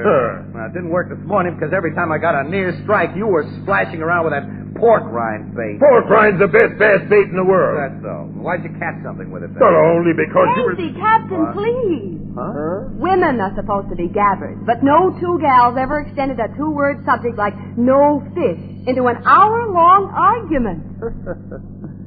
How about the two-word subject long skirt, Annie? Or a popular one-word subject, men. If you men were gentlemen, you wouldn't gang up like that on a lady. Gang up. Well, here's Lefton's house. Come on, let's pile out. Hey, some place the guy has. I'll say. Beautiful house and a model farm and the ocean practically in his backyard. All we're interested in, Annie, is the cave he owns. Now, let's go in and introduce ourselves. Casey, remember, I don't want to be known as a city cop here. Oh, okay. Here, carry my camera and equipment case. Carry... Sure. We'll say you're my assistant photographer. Swell, pal. Wait a minute. Remember, I demand a respectful attitude from underlings. So please address me hereafter as master. Nuts. Hey, a woman's just come out the door. Good afternoon. How do you do? We have an appointment with Mr. Lefton. You're the newspaper people? Yes, Morning Express. Our managing My brother told me to expect you. I'm Miss Lefton. Oh, nice to know you. This is Miss Williams. How do you do? How do you do? Mr. Logan, my assistant. And my name is Casey. Please come in. Thank you. My brother's in the living room here. Basil? Oh, yes, Ida. The newspaper people are here. Oh. Miss Williams, Mr. Casey, Mr. Logan. This is Mr. Lefton. Sit down. Thank you. Ida, get Ramsey. Very well, Basil. Excuse me. Ramsey is my superintendent. He'll take you people to the cave. Frankly, I deeply resent the invasions of my privacy caused by the so-called mystery murders in Treasure Cave. So please get your material as quickly as possible. Yes, we will, Mr. Lefton. I suppose the stories given to the press associations by the county sheriff's office are substantially correct. Insofar as I know, and all I know is that during the past year and a half, 3 men have been found dead in the cave. According to legend, Mr. Lefton, pirate treasure is hidden in the cave. That's only a legend, Miss Williams. Have you any theory to account for the recent murders, Mr. Lefton? I think they're the work of a madman. Why? Because they were so utterly purposeless. None of the victims were robbed, and they had nothing in common. Sheriff Fargo agrees with me. Yeah. The 3 victims had nothing in common, huh? Nothing. But all had your permission to be in the cave. Yes, I've never thrown it open to the general public. Well, then your permission is one thing they had in common. That can scarcely account for their deaths, Mr. Excuse Casey. me, Basil? Yes, Ida. Mr. Weiler's on the phone. Will you talk to him? What does he want? The same old thing? Yes, he says he's willing to increase his last offer by $2,000. Tell him I say again that the land isn't for sale. Why don't you tell him? I'm tired of telling him. Anyway, it's your concern more than mine. This property is going to belong to you. I'll tell him. Forgive me for shouting at you, Ida. Did you send for Ramsey? Yes, he's on his way here. Excuse me. I apologize. This man Weiler owns the farm adjoining mine, and for the past 2 years, he's been trying to buy a strip of my land. I'm completely fed up with him. Well, I guess we've all met tests like that. Mr. Lefton, Oh, yes, Ramsey. your sister told me to come right in, sir. Quite right. These are the newspaper people I told you about. Miss Williams, Casey, Mr. Logan. This is Ramsey, who runs my farm. How do you do? Very glad to know you. He'll take you to the cave. All right. We'll get going right away, Mr. Lefton, and thanks a million. Not at all. Take them by boat, Ramsey. The best way. Yes, sir. Come with me. Okay. Thanks again, Mr. Lefton.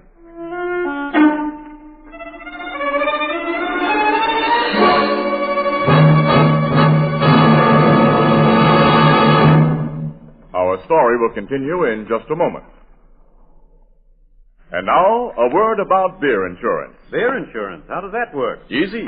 Select a good, tasty brew, then insist on having it delivered in glass bottles. In glass bottles? Yes, in glass bottles. Because glass bottles and glass bottles only can bring you beer and ale as it comes from the brewery, unaffected by any foreign taste or flavor. Beer that's brewery bright. Beer in glass. And now we have a new kind of bottle. The Anchor Glass one-way bottle. It requires no deposit. No return to the store. When it's empty, dispose of it as you would any food container. You are the first and last to use it. It saves space in the icebox. Easy to open, easy to drink from. It's always in good taste. And it protects that real brewery flavor. As only glass can protect it. Yes.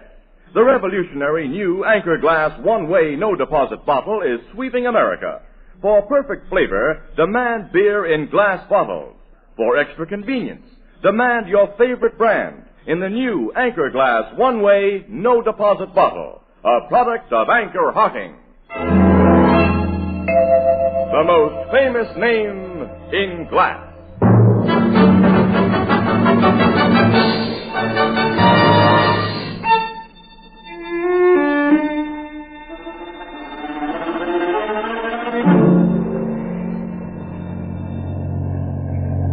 Motorboat will get us to the cave in just a few minutes. If it took you folks overland, it'd take longer. Cave entrance is near the beach, Ramsey, isn't it? It's right off the water, Mr. Casey. The scientific fellers who came here told me Treasure Cave was hollered out by the sea. That's why it ain't a pretty cave like some I saw in Kentucky when I was soldiering down there. Oh, did you go through Mammoth Cave in Kentucky, Mr. Ramsey? Yes, ma'am. They tell me folks come from all over the world and pay big money to go through that place, but the hole under them cliffs I'm taking you to is nothing but a dark old tunnel. How long you been out of the Army, Ramsey? 2 years. Got too old. Come right back here, and Mr. Lefton's sister gave him an old job back. His sister keeps house for him? Yes, ma'am. Ever since his wife died 20 years more ago. I figure Miss Ida got married or never got married herself because she thought she ought to take care of him and his daughter. Lefton has a daughter? She's had 3 husbands, all no good. She supported on her father's money.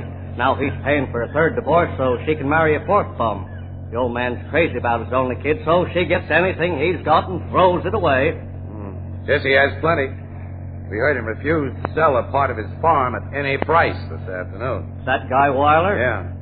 The boss won't sell the cave. The cave? It's on the strip of land Weiler wants to buy. It ain't worth much. Guess that's why he willed it to his sister. That no good daughter of his gets everything else when he dies. You can see the cave entrance now at the foot of the cliff. Oh, that big hole there? Injun Sam's waiting there. He'll take you to where them murders were committed. Injun Sam? Oh, Sam's what you call character. That's him standing on the dock there. Big guy. Weighs over 250 and none of it fat. He killed a guy with just one punch. He killed a man? Yeah, set him up for manslaughter, but Sam got a full pardon. He came out of jail about the same time I got out of the Army. Hey, Sam. Oh, Ramsey. Got them newspaper people aboard? Huh? Low line. I've fastened both. Here goes. I got. I'll help you out, lady. Oh, thanks, Mr. Ramsey. Sam, this is Miss Williams, Mr. Casey. Doggone, I forgot your name. Oh, Logan, my assistant. Oh, sure, Logan. Oh. Don't forget my equipment, Logan. Yeah, Mr. Casey. I bring lantern here for each. Take there. Much obliged. Thank you. Leave you folks now and get back on the job. Much obliged for your help, Ramsey. I'll thank my boss. Watch out for him, Sam. Hey, watch out, Ramsey. Casey, I don't like this Indian Sam. Neither do I, Annie. Not so crazy about Ramsey either. Where you people want to go? To Spirit Temple place where murders are done? Yes, Sam. Take us to the Spirit Temple. Come. It's dark inside. Use lantern and watch your steps.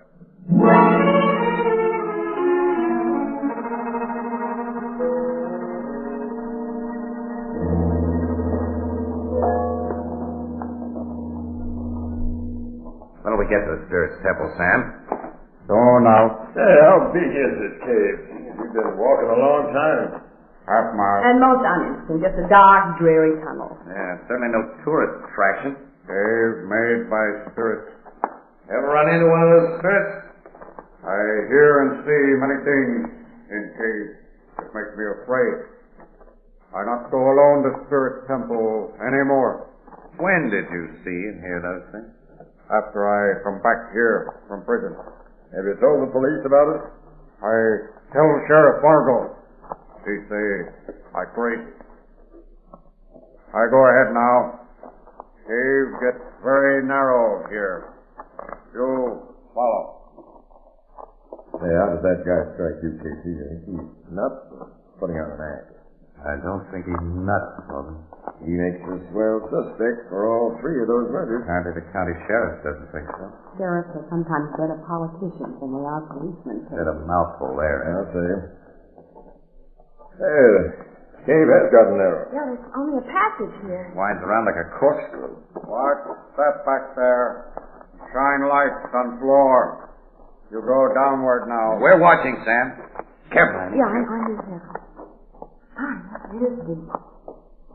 And now the passage is getting wider. There's a squeeze back there for cars behind the guys outside, Casey. A much tighter squeeze for an Indian sand. This guy's built like a battleship. Hey, we're coming out in a huge chamber.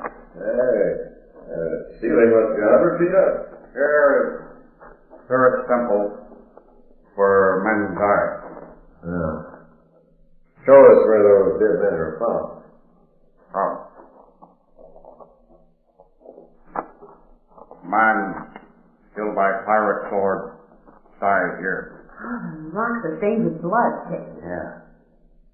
Come.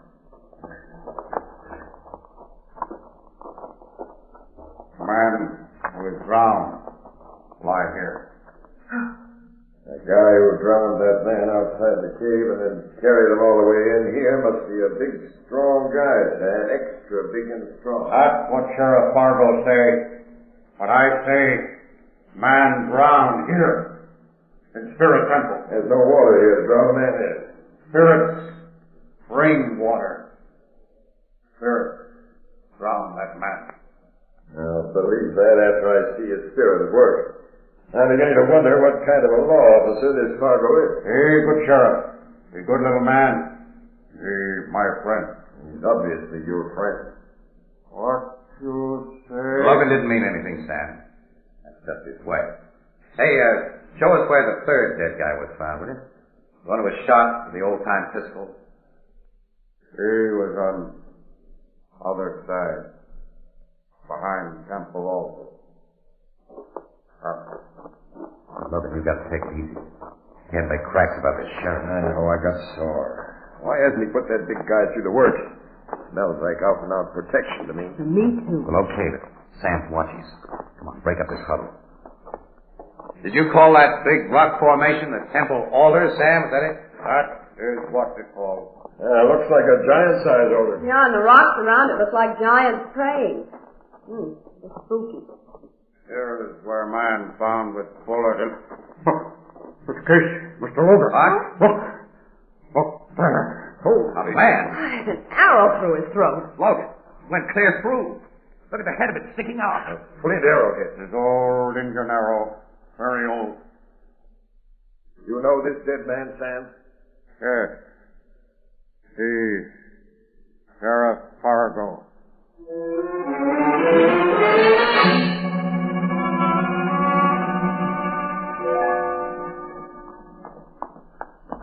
Come on, get in the car. Let's think this thing over. You know, we'd better do some thinking after what we've just been told by Sheriff Fargo's chief deputy. I owe Fargo's memory a big apology. He hasn't been missing a bet, Casey. You said it. Everyone who had access to that cave was checked by the sheriff's office, and Fargo spent hours in the spirit temple searching for leads. That's what he was doing this morning when the coroner says he got that arrow through his throat. He got it because he found a lead. As the others were killed because they'd found something. Oh, the pirate treasure? Apparently. Just before the first killing, that man Weiler tried to buy the cave and legal property rights to anything found on the person's land. Casey, drive out to Weiler's place and let's see what we can find out about him. It might take too long, Annie. We haven't got much time to waste up here. Drive back to Treasure Cave, Casey. We'll pay another visit to the Spirit Temple. Check, pal. My idea exactly. But we'll stop off first at Lefton's house. Why? Because every murder victim, including Sheriff Fargo this morning, had received formal permission from Lefton to plow through that cave.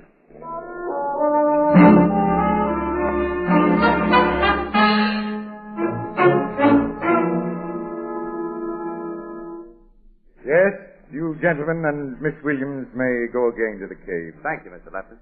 Ida, will you phone Ramsey's quarters and ask him to take these people by boat? Right away, Banky. I'm terribly distressed by Sheriff Fargo's death. Terribly distressed. He was a friend of mine.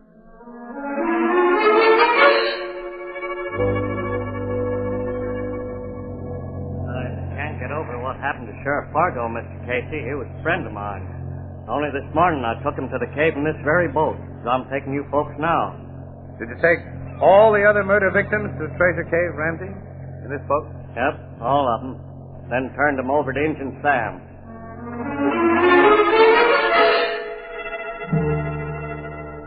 No. I go inside cave with none of those men who were killed. They say they want to be alone. So I give them lanterns. Then go up to my house on cliff. Shall I guide you again to the Spirit Temple? No, Sam. We want to be alone. Just give us lanterns. Okay. I give. Then go my house. Quite a few little things those murder victims had in common.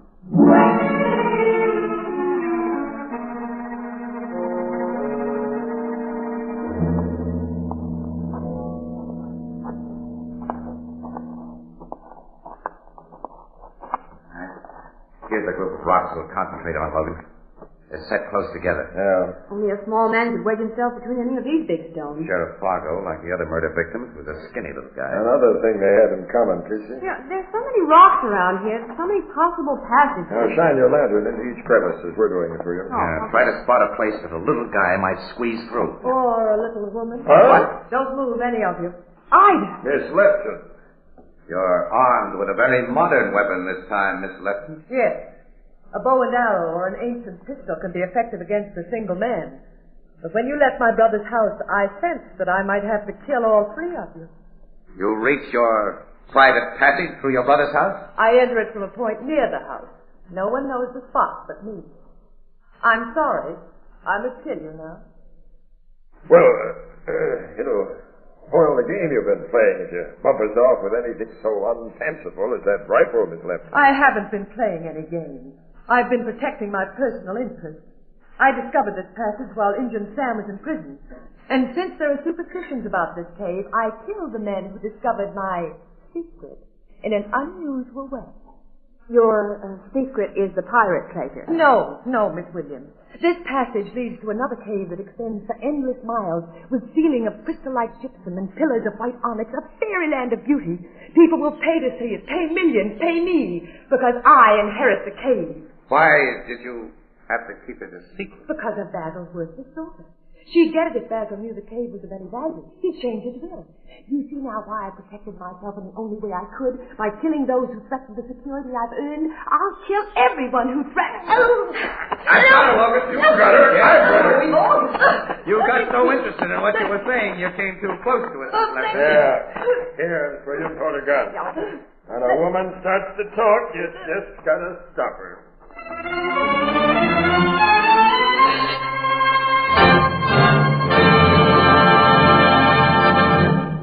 We'll join the crowd at the Blue Note in just a moment. Many a housewife will tell you that she much prefers Fire King oven glass for this very practical reason. Fire King oven glass is so easy to clean. That's it. Fire King oven glass is so easy to clean. It won't absorb the baking stains and odors which are almost impossible to remove from ordinary baking dishes. Now, there's a scientific reason. Fire King oven glass has a special non-porous surface which is literally mirror smooth. This surface is achieved by a closely guarded Fire King secret process. This is just one of the many reasons it will pay you to insist on Fire King oven glass by name, for there is only one genuine Fire King oven glass. Now, you'll find a wide variety of Fire King casseroles, pie plates, and general utility dishes in all sizes wherever household glass is sold. You'll be amazed at the low price, and you'll be charmed by the clean, gleaming, pale blue beauty of Fire King oven glass, a product of Anchor Hocking. The most famous name in glass.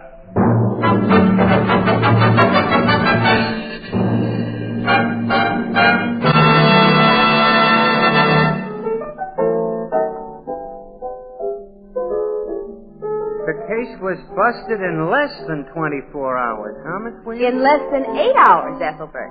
8 into 24. Gee, that's only a third of the time Captain Logan said. There were 3 of us working on it. 3? Well, Casey and Captain Logan makes only 2. Oh, you. Yes. There's a few things I don't get, Miss Williams.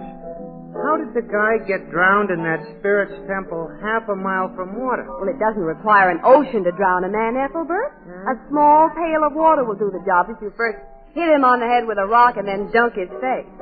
So that's how. That's how. Clever, you women. Thanks. The only thing I got against women is they talk too much. Oh, yeah? Casey and Captain Logan still up at the lake catching fish. They're still at the lake, not catching fish. And they're talking about no fish. Talking, talking, talking.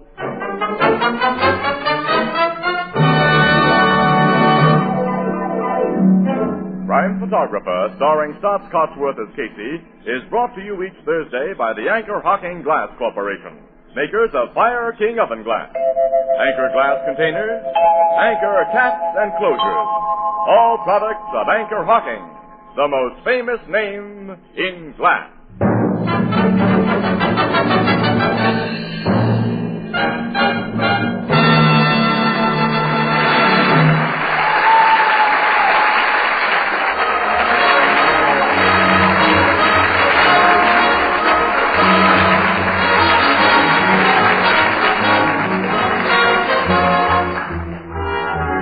Crime Photographer is directed by John Deep. The original music is by Archie Blyer, and the program features Miss Jan Miner as Anne and John Gibson as Ethelbert. Herman Tittison is the Blue Note pianist. Daylight saving time ends next week, and the entire country will be on standard time. If your area has not been on daylight savings time, tune in Crime Photographer 1 hour later. This is Tony Marvin saying goodnight for the Anchor Hocking Glass Corporation of Lancaster, Ohio, with offices in all principal cities of the United States and Canada. Thursday night on CBS is the biggest show in town, so stay tuned for exciting dramatizations on Reader's Digest Radio Edition, which follows immediately over most of these stations. This is CBS, the Columbia Broadcasting System.